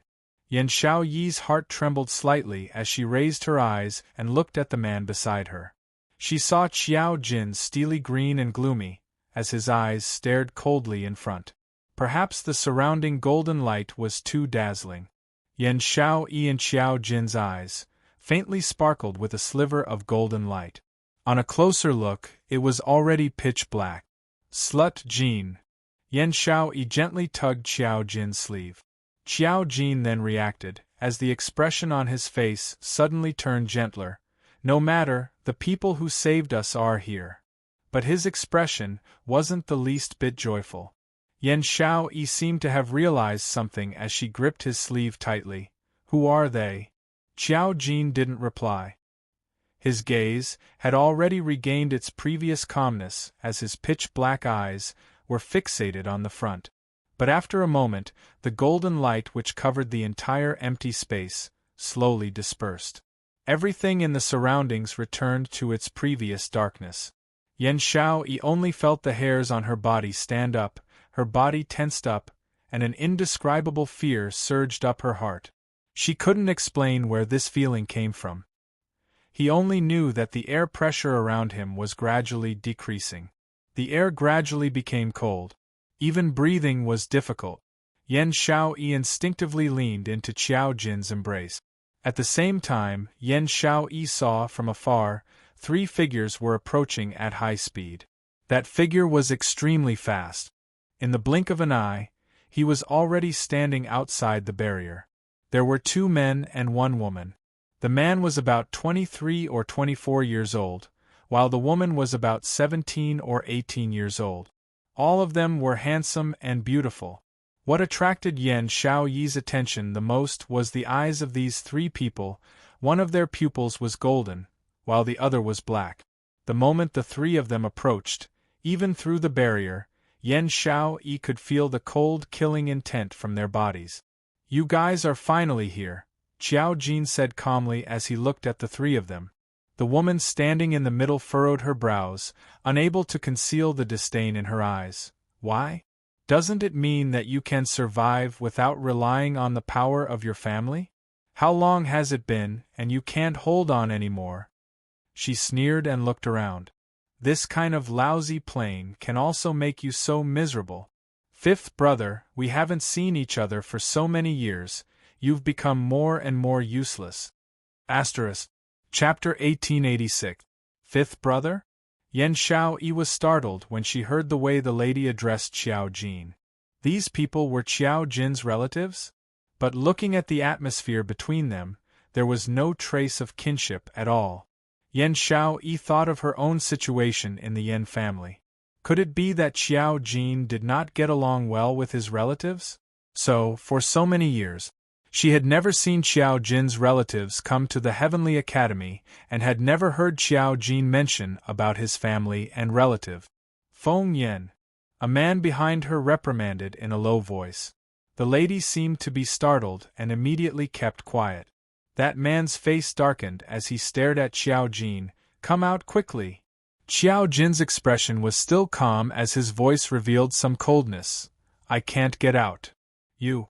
The man's anger rose and his eyes were filled with anger. "Even such a place can trap you. Our Huangfu family's face has been thrown away by you." The man's words made Qiao Jin's eyes reveal a trace of ridicule. "Since you feel that I'm a disgrace, why did you specially rush over?" The man's face was gloomy as he gritted his teeth and suppressed his anger. "You think I wanted to come? I feel disgusted just by looking at you." "Big brother." The slightly elegant man at the side frowned and said, "We specially rushed over to Nirvana Realm not to argue with fifth brother." The man who was addressed as Big Brother was the eldest young master of Huangfu family, Huangfu Dongyu. And the slightly elegant man was Huangfu family's third young master, Huangfu Qifei. The only woman was Huangfu family's fourth young miss, Huangfu Fengyan. Huangfu Dongyu snorted coldly as he looked at Qiao Jin with a gaze full of disgust. "If it wasn't for the fact that you used Huangfu family's power and was found out by the 5 imperial elders, who specially ordered us to bring you back to Huangfu family, do you think I would rush over? Big brother, why bother talking to him with all this nonsense?" Huangfu Fengyan's pair of demonic eyes glanced at Qiao Jin indifferently. "That time when you left Huangfu family, you were so decisive and said that you would never inherit Huangfu family. Now you still can't get rid of the temptation of power and want to return to Huangfu family and occupy everything of Huangfu family." At this point she sneered disdainfully. "In the end, you're just relying on the fact that you're the heir recognized by ancestor Huangfu to act recklessly." She paused for a moment. Her eyes, one gold and one black, stared fixedly at the youth inside the protective shield. Her red lips curled into a mocking smile. "The son of AB*TCH is the son of AB*TCH. Even if you're the heir, it doesn't change the fact that you're the son of AB*TCH. You're AB*TCH to the core." Word by word, the harsh and sharp words pierced into Qiao Jin's heart. Qiao Jin's pupils constricted continuously. His calm face could no longer be restrained and became livid and gloomy. It seemed like in the next instant, he would break through the protective barrier and tear apart Huangfu Fengyan's mouth. Yan Xiaoyi, who was nestled in his embrace, knew very well why Qiao Jin's mood had changed so much. Because Huangfu Fengyan had said the words, "slut's son." She could feel the man's body trembling. Yan Xiaoyi's heart instantly ached. She raised her pale face and glared at Huangfu Fengyan, saying sternly, "As a bystander, I instead feel that you're the B*TCH. Only the son of AB*TCH would raise AB*TCH like you who keeps on being AB*TCH. Yan Xiaoyi's voice rang out. Huang Fu Fengyan's exquisite face instantly darkened as her sharp gaze glanced at Yan Xiaoyi. Qiao Jin immediately tightened his arms and pulled Yan Xiaoyi behind him, blocking in front of her. Chapter 1887. Lowly woman? Heh, as if you're not a woman? Yan Xiaoyi could not bear to see Huang Fu Fengyan provoking Qiao Jin's face. She laughed coldly and continued, "Right, how can a person like you, whose mouth is filled with filthy thoughts, be a woman?" Huang Fu Fengyan had never suffered such insults before. Her expression instantly darkened and turned malevolent. She raised her hand and a golden light flashed past her palm. With a bang, she struck a palm towards the direction of the barrier, completely disregarding it. At this moment, Yan Xiaoyi was hiding behind Qiao Jin. If this palm landed, the one heavily injured would definitely be Qiao Jin. "Slut Jin!" Yan Xiaoyi cried out in panic, hugging his waist with both hands, wanting to forcefully change direction with him. But her body was pressed to the ground by Qiao Jin's strength, unable to move. Boom, boom, boom. That golden light smashed onto the barrier. The golden light flickered, emitting a deafening explosion. However, in the next instant, that golden light was reflected back. Huang Fu Fengyan simply did not expect that this barrier had the ability to reflect. She was unable to react for a moment. Fortunately, Huang Fu Dongyu reached out to pull Huang Fu Fengyan in time. Only then did he barely prevent the tragedy of Huang Fu Fengyan being injured by his own palm wind. But Huang Fu Fengyan's shoulder was still grazed by the golden light, and fresh red blood seeped out. The expression on her face instantly turned ashen. Her eyes shot out an extremely sharp cold light as she glared fiercely at the two people behind the barrier. "Lowly woman! You dare to injure me?" Huang Fu Fengyan gritted her teeth, her expression savage. Before Yan Xiaoyi could speak, she was already blocked by Qiao Jin behind her. Qiao Jin's expression was cold. "Huang Fu Fengyan, watch your mouth." Huang Fu Fengyan's hand that was covering the wound on her shoulder paused. Hearing his words, she could not help but laugh. Looks like Fifth Brother cares quite a lot about this lowly woman, to be so protective of her. Why, this is the woman you fancy? No. Qiao Jin's voice was piercingly cold. "She's my classmate." Huang Fu Fengyan swept a nasty look at Yan Xiaoyi. "Is that so? The way she looks at you is filled with love. That doesn't mean I like her." Qiao Jin's tone became heavier, as if he was extremely impatient. "You didn't come here to denounce me for liking that woman, did you?" "Indeed not." Huang Fu Fengyan looked at the lady behind Qiao Jin. The bright light in her eyes suddenly dimmed after Qiao Jin's words, and her mood became indescribably happy. Even the wound on his shoulder didn't seem to hurt anymore. What she loved the most in her life was to see lovers who couldn't be together in the end. Just like now. When Yan Xiaoyi heard Qiao Jin's words, her face turned paler by several degrees. She was just his classmate? She loved him, but it didn't mean that he would love her back? Although from the start, she already knew that Qiao Jin would give her such an answer. But when he really heard the answer, her heart was still aching uncontrollably. It was her who had sunk into the beautiful dream of the past 2 days. She thought that Qiao Jin actually loved her too. It was just that, he was so full of himself that he would eventually wake up from his dream. She pursed her red lips and suddenly felt that her actions just now were extremely ridiculous. She was just his classmate. What right did she have to reprimand his loved ones? Yan Xiaoyi lowered her eyes. Her gaze seemed to have lost all its luster and she didn't speak again. Huang Fu Dongyu's face darkened and he had already lost his patience. "Enough. Don't waste time, we can't stay in the lower realm for too long." Chapter 1888. Huang Fu Qifei looked at Qiao Jin and frowned. "Qiao Jin, come out, follow us back to the Huang Fu family to accept punishment." Qiao Jin's expression once again regained its previous calmness. He curled his thin lips in a smile that wasn't a smile, smiling somewhat sinisterly. "You saw it too, we can't get out of this thing, you guys can't enter either." Huang Fu Trio's expression instantly changed. They were naturally clear of Huang Fu Fengyan's ability. Huang Fu Fengyan's palm just now used at least 50% of her profound strength. It was all reflected back by this protective barrier. Huang Fu Fengyan narrowed her eyes, staring at the protective barrier, and said in a cold voice, "You don't want to return to the Huang Fu family, so you intentionally shut yourself in here?" Seemingly finding an excuse. Huang Fu Qifei's elegant and handsome face tightly furrowed, echoing Huang Fu Fengyan's words. "Fifth brother, if you really don't wish to return to the Huang Fu family, then you should fulfill your promise back then. Since you've already used the Huang Fu family's strength, then no matter how you hide now, you must return to the Huang Fu family." Our fifth brother completely looks down on the Huang Fu family. Huang Fu Dongyu said eccentrically, "Since that's the case, we'll now," before he finished speaking. Suddenly, within the battle plain, a vast and terrifying energy surged over like a torrential flood. As if the energy that was imprisoned and suppressed was suddenly released. That powerful energy caused everyone present to reveal a horrified expression. "Can't come out? This old man wants to see how this thing can't come out, can't enter." A deep voice, vigorous and powerful.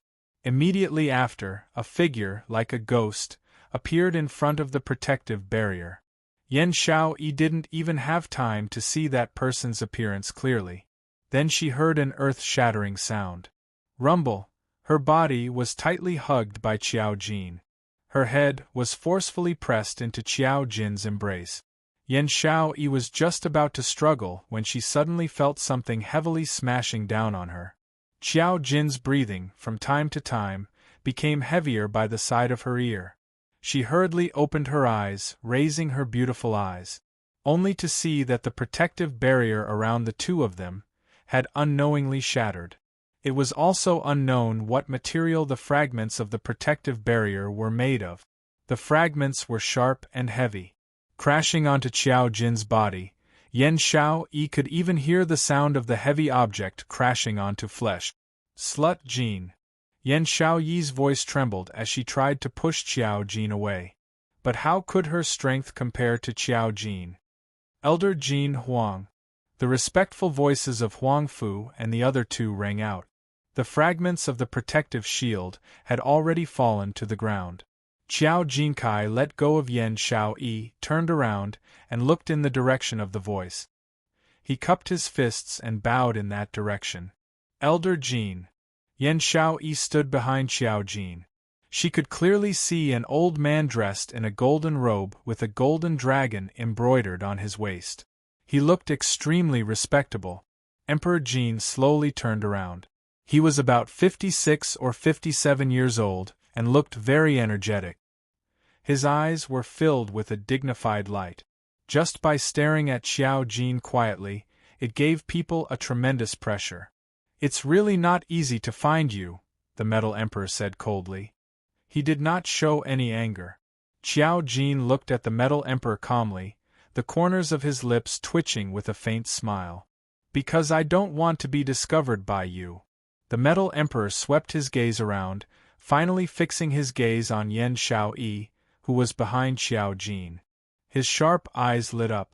"For a woman, you are willing to risk being discovered by us and use the power of the Huang Fu family to protect her?" Chapter 1889. Qiao Jin pursed his lips and pretended not to care. "It has nothing to do with her. I just want to live." Elder Jin smiled meaningfully. He looked at Qiao Jin as if he was looking at a chess piece in his hands. "You are the heir of the Huang Fu family. You must return with me." Qiao Jin's calm expression changed. A hint of resistance flashed in his eyes. Elder Jin's eyes glimmered as he took in the expression on Qiao Jin's face. He suddenly grinned, his smile somewhat cruel. "Qiao Jin, as the chosen successor of the Huang Fu family, you should settle down after running away for so many years. Even if you aren't willing to become the successor, but you still have to think of your pitiful mother. If you insist on running away from the Huangfu family and disturb ancestor Huangfu, you should be very clear on how the Huangfu family will treat your pitiful mother. He mentioned his mother. Qiao Jin's expression turned livid. His dark eyes flashed with an extremely cold light, and his pupils faintly flashed with gold light. Your poor mother can survive, until now, only because of your identity as the heir. But, if you insist on resisting the identity of the heir, you will no longer have the ability to protect your poor mother. Elder Jean chuckled. His voice was bone-chilling. Every word was like a knife stabbing into Qiao Jin's heart. His meaning was clear. After being willful for so long, it was time to settle down. If Qiao Jin continued to be willful and run away from the Huangfu family, they would target Qiao Jin's mother. His mother was Qiao Jin's sore spot. Elder Jin was right. He did not want to be the heir. He wanted to run away from the Huangfu family. But he had to worry about his mother. He could run away easily and willfully because he knew that the Huangfu family valued the heir very much. No matter what his identity was, as long as he was still the heir, the Huangfu family had to take good care of his mother, who gave birth to the heir that was valued by their ancestor. However, it was enough for him to escape from his family once.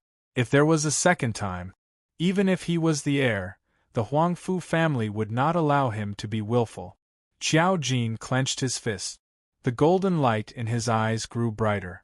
The dazzling golden eyes caused the expressions of the 4 Huangfu clan members to turn even uglier. This was especially so for Huangfu and the other 2. Their eyes were filled with unconcealable jealousy. They were jealous that Qiao Jin had such a pair of pure golden eyes. He was jealous that Qiao Jin could become the successor of the Huangfu clan. Qiao Jin calmed down. Emperor Jin stroked his beard in satisfaction. The glint in his eyes was obvious. Pausing, his gaze looked towards Yan Xiaoyi, who was behind Qiao Jin. It's rare that you like a young lady. This old man will make the decision and allow this young lady to follow you back to the Huangfu family. This will also prevent you from fleeing the Huangfu family because you can't see her. No need. This time, Qiao Jin answered extremely quickly. He stood in front of Yan Xiaoyi. His tall and broad body blocked Yan Xiaoyi's figure completely behind him. She's just my classmate. There's no need to drag an unimportant person into our Huangfu family. Qiao Jin's face darkened as he gave Elder Jin a warning look. His golden eyes shone with a cold light, as if the Golden Emperor dared to implicate Yan Xiaoyi. It was as though he was about to explode. That threatening look made the Golden Emperor's lips curl into a meaningful smile. The more nervous Qiao Jin was, the more he showed that he cared about this Nirvana Realm young lady. Chapter 1890. Elder Jin knew what was going on. But in front of Qiao Jin, he naturally wouldn't show it. He followed Qiao Jin's intentions and stroked his white beard. Since that's the case, then leave this unrelated lady here. Successor young master, follow us back obediently. Qiao Jin looked at Elder Jin's scheming eyes and his tightly pursed lips turned slightly pale. After a while, he lifted his feet and moved forward. Suddenly, a hand tugged at his sleeve from behind. Qiao Jin stopped in his tracks and turned back to look at her, meeting a pair of reddened eyes. He felt a sharp pain in his heart. As if he knew what Yan Xiaoyi was thinking, he anxiously tried to break free from her tugging. However, Yan Xiaoyi threw herself into his arms. She wrapped her arms tightly around his firm waist and abdomen. Her beautiful red eyes stared at Qiao Jin without blinking. Don't think of leaving me behind. Qiao Jin, no matter if you want to return to the devil class with me or go to whatever Huangfu family, don't think of leaving me behind. Yan Xiaoyi. He was furious and forcefully pulled Yan Xiaoyi out of his arms. Don't mess around, this is not the time for you to be willful. Yan Xiaoyi stubbornly bit her lips. I'm not messing around. I've said it before, I like you, I like you. No matter if you like me or not, I'll follow you wherever you go. She had already clearly told Xiao Jin her feelings for him. She had no intention of backing down because of Xiao Jin's unlove. Because she loved Xiao Jin. She believed that as long as she used her sincerity to accompany Xiao Jin, one day Xiao Jin would understand her feelings. If Xiao Jin left with these Huangfu family people, she would never have the chance to meet Xiao Jin again. No matter what, she didn't want to leave Xiao Jin. The lady's crisp and clear voice was filled with sincerity. Xiao Jin's body suddenly froze. His eyes glimmered as they met the lady's gaze. Such a bold and unpretentious confession and courtship made Xiao Jin's heart bloom like flowers in spring, blooming with a riot of colors. He wanted to hug Yan Xiaoyi so much. He wanted to pour out all his feelings for her, to let her understand. However, Emperor Jin's cold, smiling voice rang in his ears. "Young master successor, since this young lady loves you so much, why do you have to hurt her heart? It won't be a problem for our Huangfu clan to raise one more girl." He laughed cruelly, seemingly thinking for Xiao Jin's sake. His voice brought Xiao Jin back to his senses under the ecstasy of Yan Xiaoyi's confession. He suppressed the excitement in his heart and the impulse to embrace Yan Xiaoyi into his arms. Xiao Chen's face was ice-cold as he looked at Emperor Jin coldly. He exuded a strong magnetism that was extremely oppressive. "Emperor Jin, you are one of the Huangfu clan's imperial elders. Your every word and action represents the Huangfu clan's identity and quality. Is this the quality of the Huangfu clan to casually insult young ladies' reputation?" He lifted his head slightly. His ordinary-looking face exuded a noble and arrogant aura. The smile on Emperor Jin's face darkened. He seemed to be angry that Xiao Jin actually dared to have such a dark expression on his face. However, no matter how displeased he was, Emperor Jin still lowered his head and said word by word, "Young master successor is right. I really shouldn't have insulted young lady's reputation." Xiao Jin brushed away the hand that was hugging his arm and glanced at Yan Xiaoyi coldly. "Yan Xiaoyi, you are a woman. Can you be a little more reserved? You've only gone through life and death with me for less than 2 days, and it has developed to the extent that you want to depend on me for the rest of your life? How worried are you about getting married?" Chapter 1891. Xiao Jin's lips twitched in disdain. "Just because you like me, I have to let you stay by my side? Yan Xiaoyi, can you be more shameless? Can you be more reserved?" His sharp voice pierced Yan Xiaoyi's eardrums like a sharp knife. Yan Xiaoyi's face turned pale instantly. Her eyes widened in shock as she looked at Xiao Jin in disbelief. She could not believe that these words came from Xiao Jin's mouth. He said she was shameless? She was not reserved? He hated her that much. Was he so unwilling to let her stay by his side? Yan Xiaoyi's hand was forcefully pushed away by Xiao Jin. She staggered back a few steps, almost losing her balance. Xiao Jin had already concealed his expression and walked towards Elder Jin expressionlessly. Elder Jin and the 3 Huangfu family members glanced in Yan Xiaoyi's direction. Then, they walked towards Xiao Jin.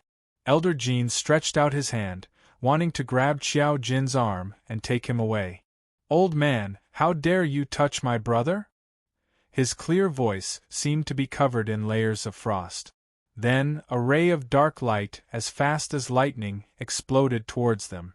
A vast amount of energy released a shocking power. Elder Jin sensed the surging energy and quickly retreated a few steps. Bang! A deafening sound rang out.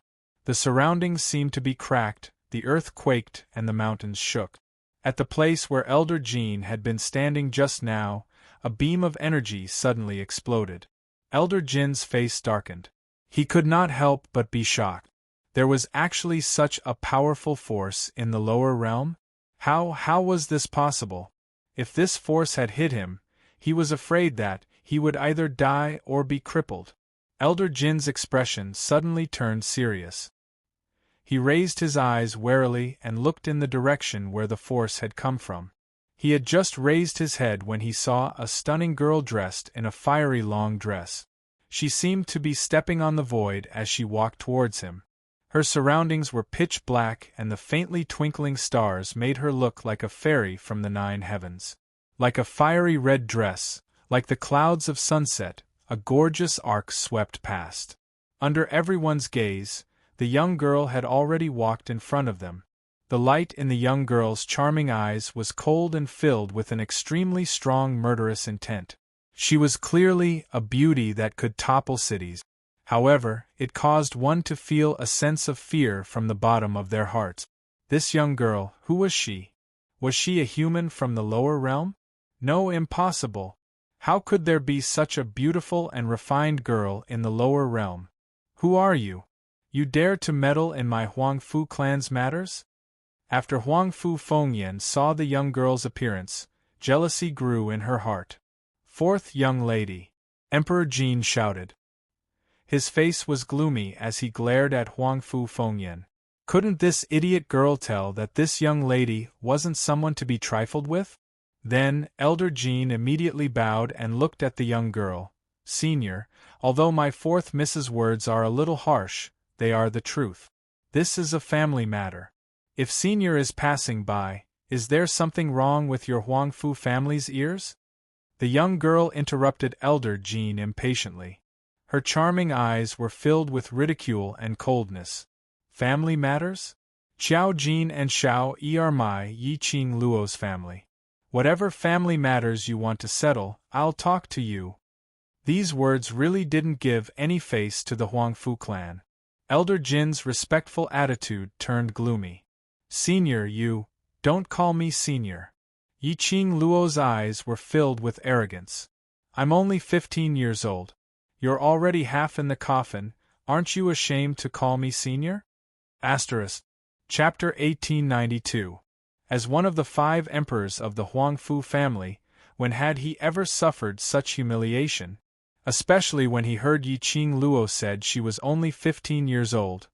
He felt his face burning hot.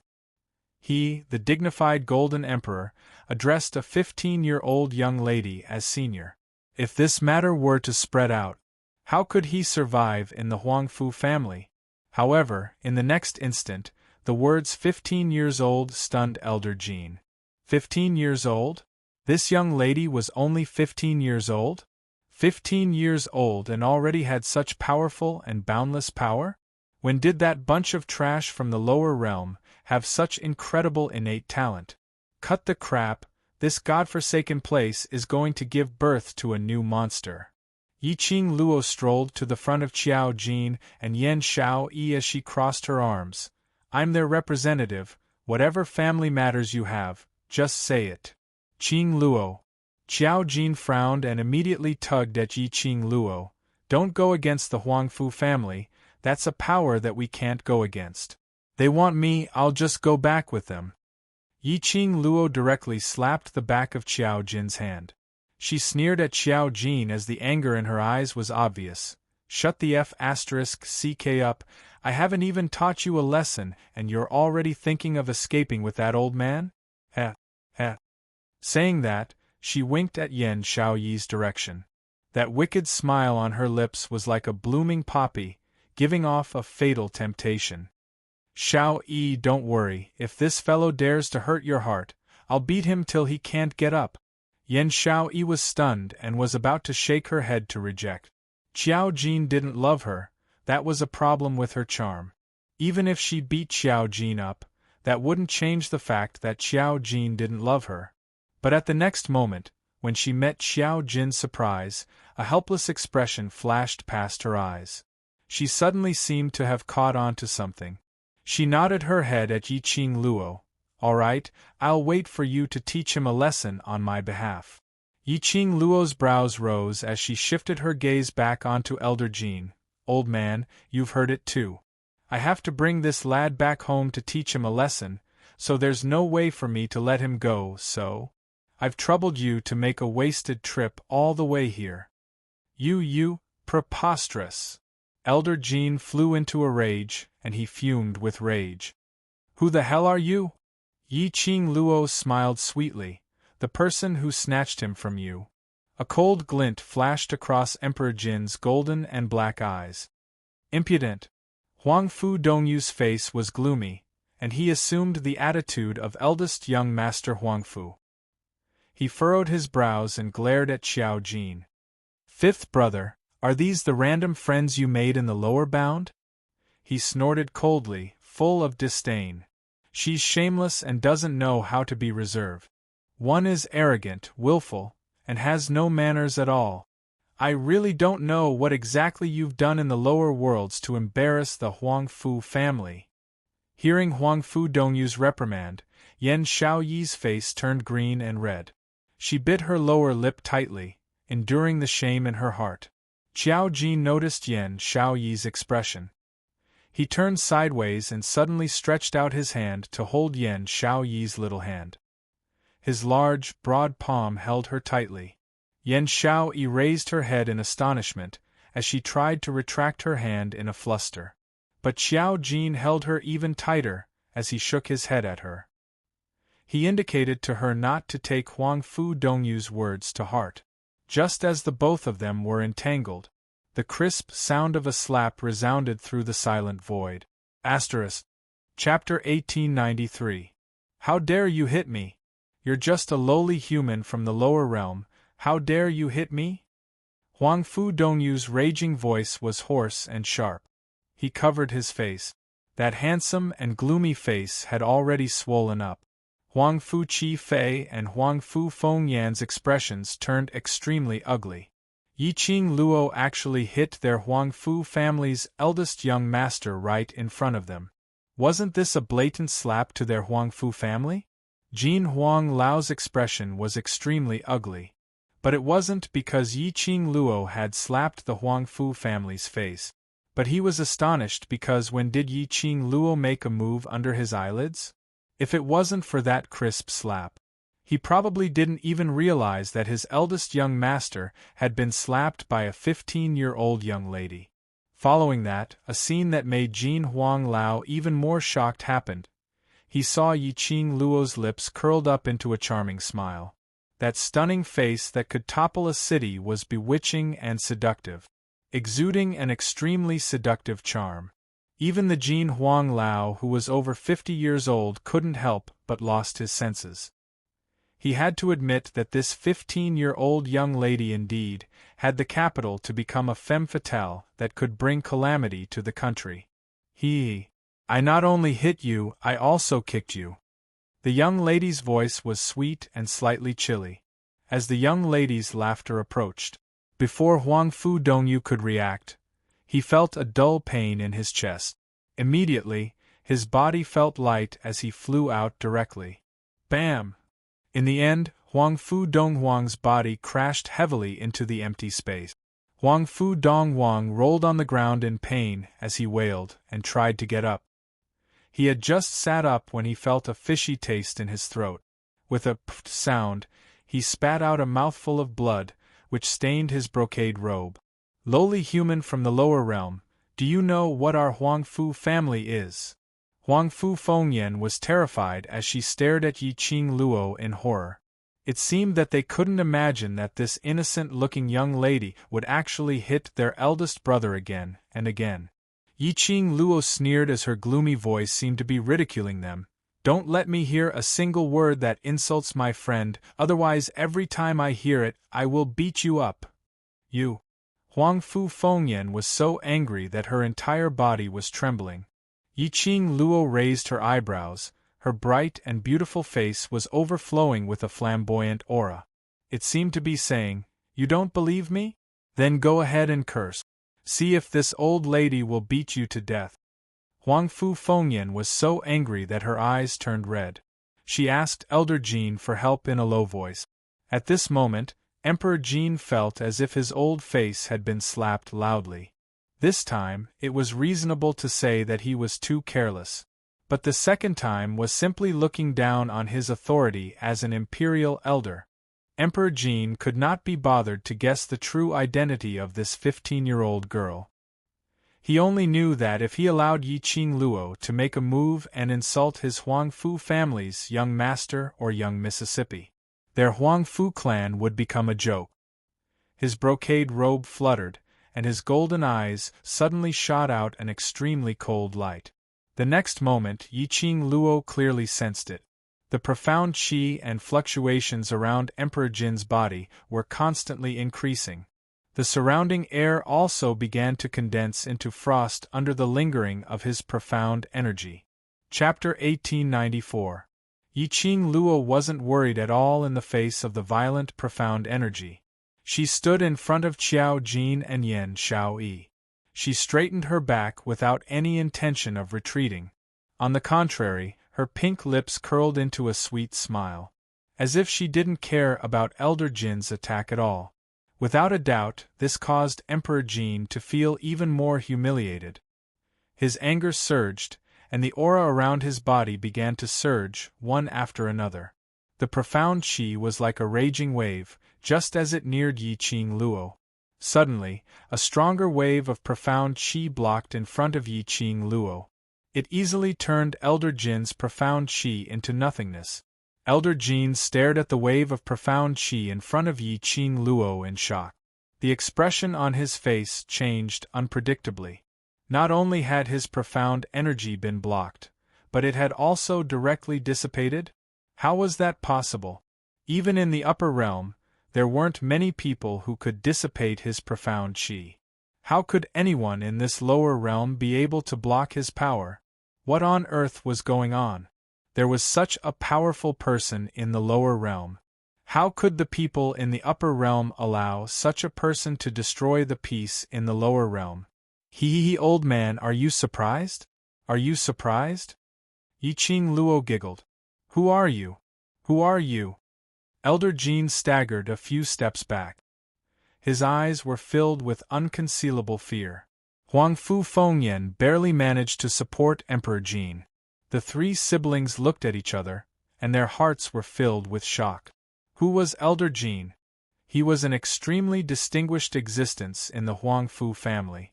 But at this moment, he actually revealed a fearful expression towards a 15-year-old girl. Not only that, Elder Jin didn't gain any advantage in the hands of this 15-year-old girl. This world was too fantastical. Yiqing Luo smiled and tilted her head. Old man, not only is your power weak, even your ears are weak? Why do you always make me repeat the same words? Saying that, she sighed softly and pretended to be helpless. No choice, I am the daughter of a good family who respects the old and loves the young. I have to explain again, I am Qiao Jin and this lady's family. If you want to settle your family matters, look for me. Respects the old and loves the young? Daughter of a good family? Why didn't they see it?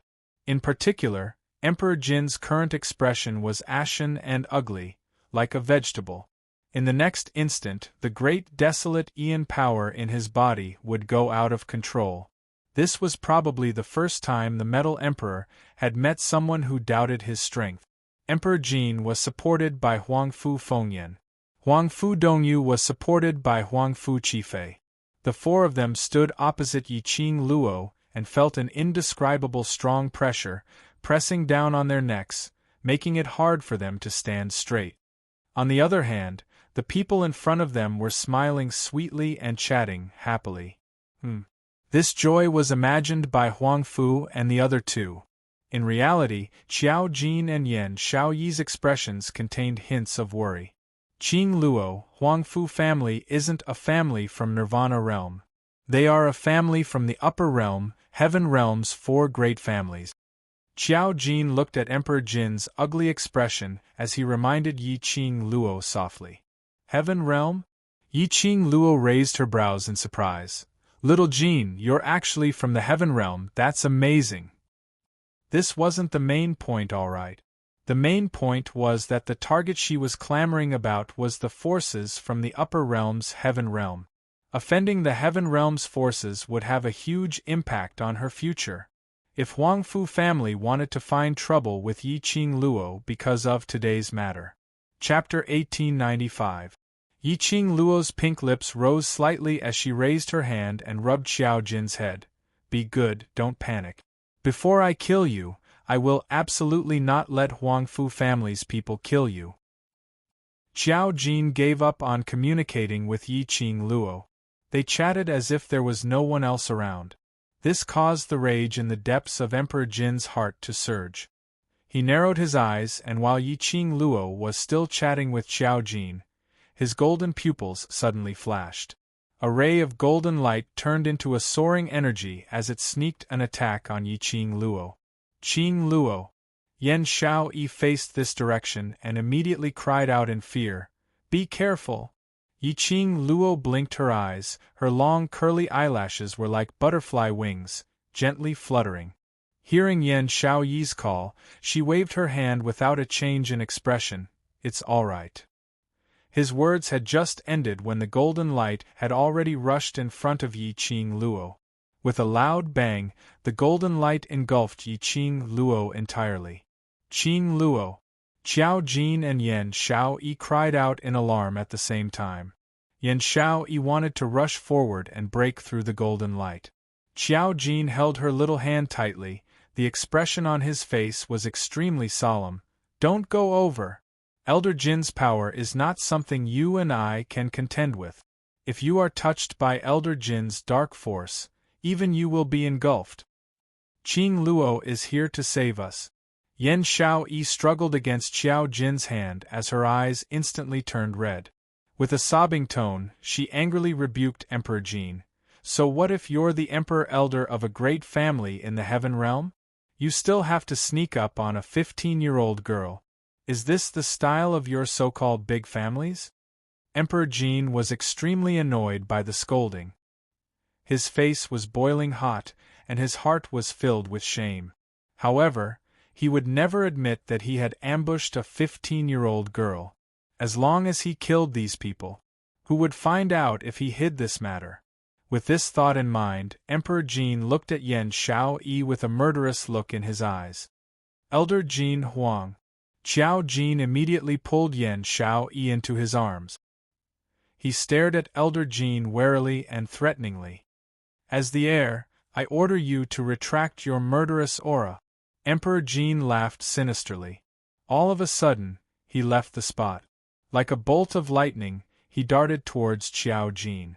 Xiao Jin's golden eyes flashed and he hurriedly wrapped his arms around Yan Xiao Yi's waist to avoid Elder Jin's attack. He narrowed his golden eyes, and a dazzling golden light shot out. "Are you disobeying the heir's orders? This old man is only doing this for the future of the successor's young master. These evil women who have changed the successor's young master must be eliminated."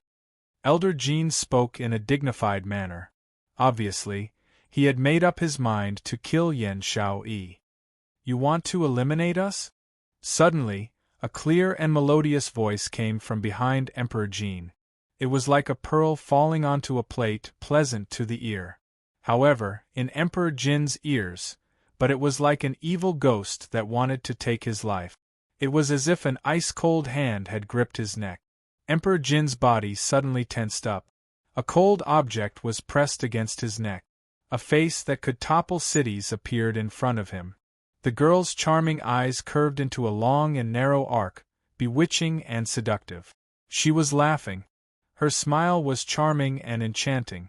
Emperor Jin's heart skipped a beat and suddenly shrank. Just like what the old man said, as Jin Zi's family, I should eliminate evil people like you who don't think for the successor. Yi Qing Luo said with a smile, but the seriousness in her words could be heard. Emperor Jin didn't dare to move. Chapter 1896. Yi Qing Luo blinked her pure and innocent eyes as she beamed. "Because I have a protector." Protector? What the hell was that? Elder Jin's face was filled with uneasiness and doubt. Yi Qing Luo very kindly raised her voice. "My guardian angel, there's someone here who wants to see you." In the air, there seemed to be a faint sigh. That sigh was filled with a touch of pampering and helplessness. The next moment, the surrounding aura suddenly fluctuated, pressing down on everyone, making it hard for them to breathe. Shortly after, the void turned pitch black. A man dressed in a purple robe, like a banished immortal, stepped on the air. The purple robe billowed, peerless.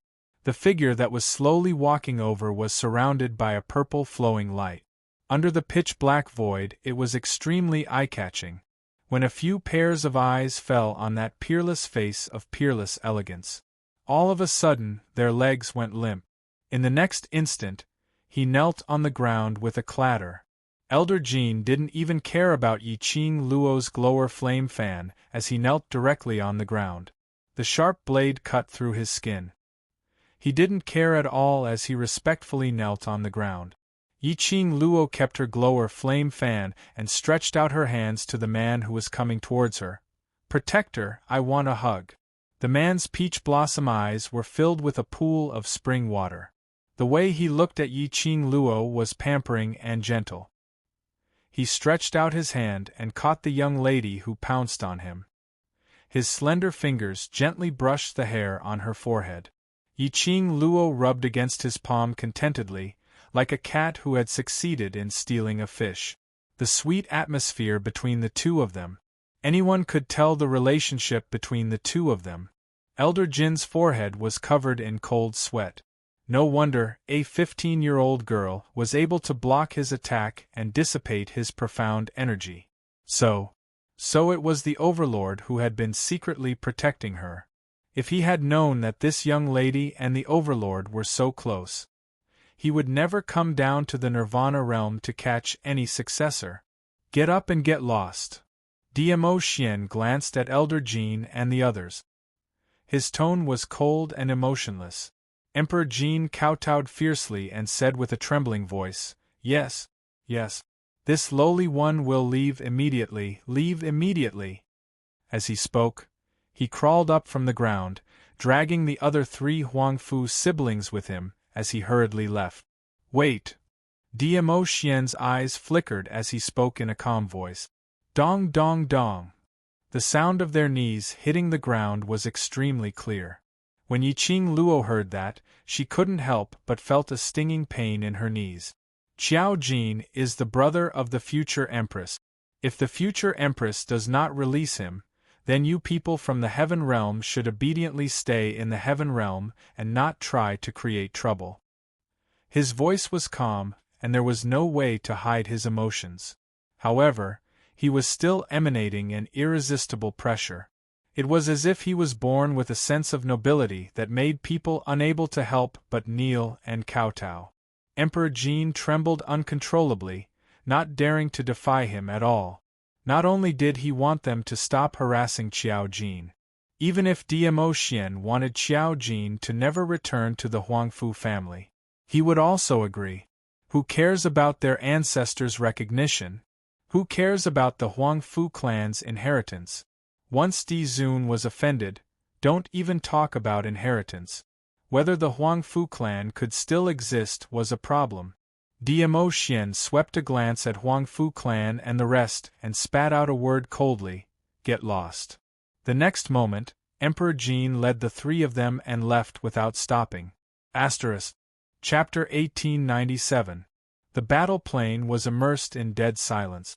Yi Qing Luo stretched her waist as her slender brows rose slightly, as she swept a glance at DMO Xian with a smile which didn't look like a smile. Her 2 fair and tender little hands climbed onto his face. Yi Qing Luo's pink lips curled into a charming smile. "My protector, the person has already been saved. Tell me, how do we break the array?" DMO Xian held onto the little hand which was pinching his face, as he knew the anger under her smile. He sighed lightly as he grabbed her hand and placed it by his lips, giving a light kiss. "If you want to break it, I can do it any time." Yi Qing Luo's smile became even more radiant, but she withdrew her hand from his lips. The atmosphere was a little strange.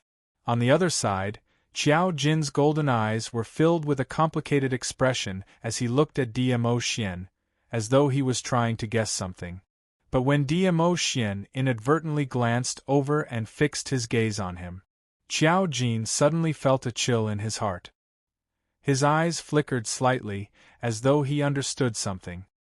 He immediately hid away the complicated deep meaning in his eyes, as he lowered his eyelids and hugged the lady in his arms tightly. "Qing Luo." His voice broke the strange atmosphere.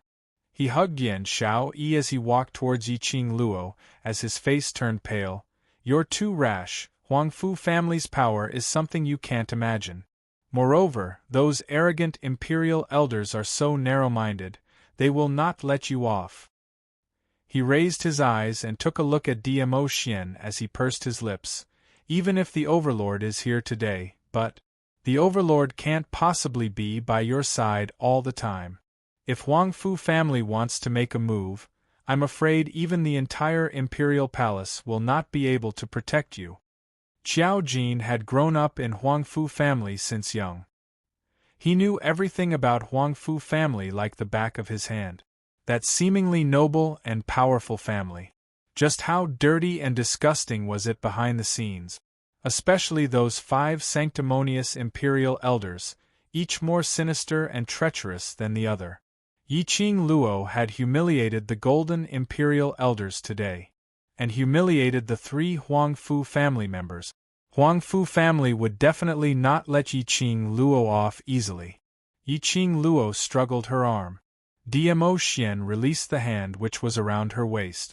Breaking away from the man's restraint, Yiqing Luo slowly walked towards Qiao Jin. He was only 2 steps away from Qiao Jin. She stood still, and the corners of her mouth curled into a wicked and arrogant smile. That pair of enchanting and bewitching eyes flashed with nobility and elegance that made people look up to her. Jin, I've said this before.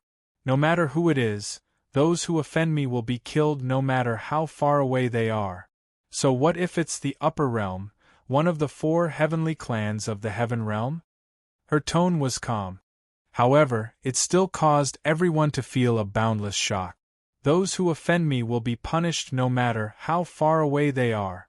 What kind of confidence did he have to be able to say such a thing? Qiao Jin's anxious and worried heart slowly settled down from Yiqing Luo's words. Since you don't want to return to the Huangfu family and become the so-called heir, then don't go back. No one can force you to do anything. Yes, except for me, of course. Yiqing Luo said in a serious manner, but suddenly thought of something and immediately changed her words. The solemn atmosphere instantly collapsed because of this change of words. Yiqing Luo gave a few dry coughs as she raised her hand and patted Qiao Jin's shoulder hard. To me, living a good life with my brothers, relatives and lover is enough. As for the rest, as long as we are united, there's nothing we can't cross. Qing Luo. Qiao Jin's golden eyes flashed as he was so touched that he murmured Yiqing Luo's name. The next instant, Yiqing Luo's heart-stirring smile on her face was replaced with a strange and crafty cold smile. Asterisk. Chapter 1898. Bam! A loud sound was heard. Yiqing Luo's finger knocked hard on Qiao Jin's forehead. That strength was obvious just from the sound alone. Yiqing Luo absolutely did not show any mercy. Lil Luo'er. Dmo Xian's brows creased as he immediately held Yiqing Luo's finger as his expression sunk. Qiao Jin hugged his head in pain as tears welled up in his eyes. A pair of golden eyes looked at Dmo Xian with an extremely aggrieved look. Right, Overlord, quickly teach this violent woman a lesson. If he didn't restrain her. In the future when they got married, the news of Overlord suffering from domestic violence would spread throughout the entire Nirvana realm. However, Qiao Jin only saw Dmo Xian holding Yiqing Luo's hand gently. His slender fingers touched the finger which she used to knock Qiao Jin's forehead earlier. If you want to hit him, just use any fellow to hit him.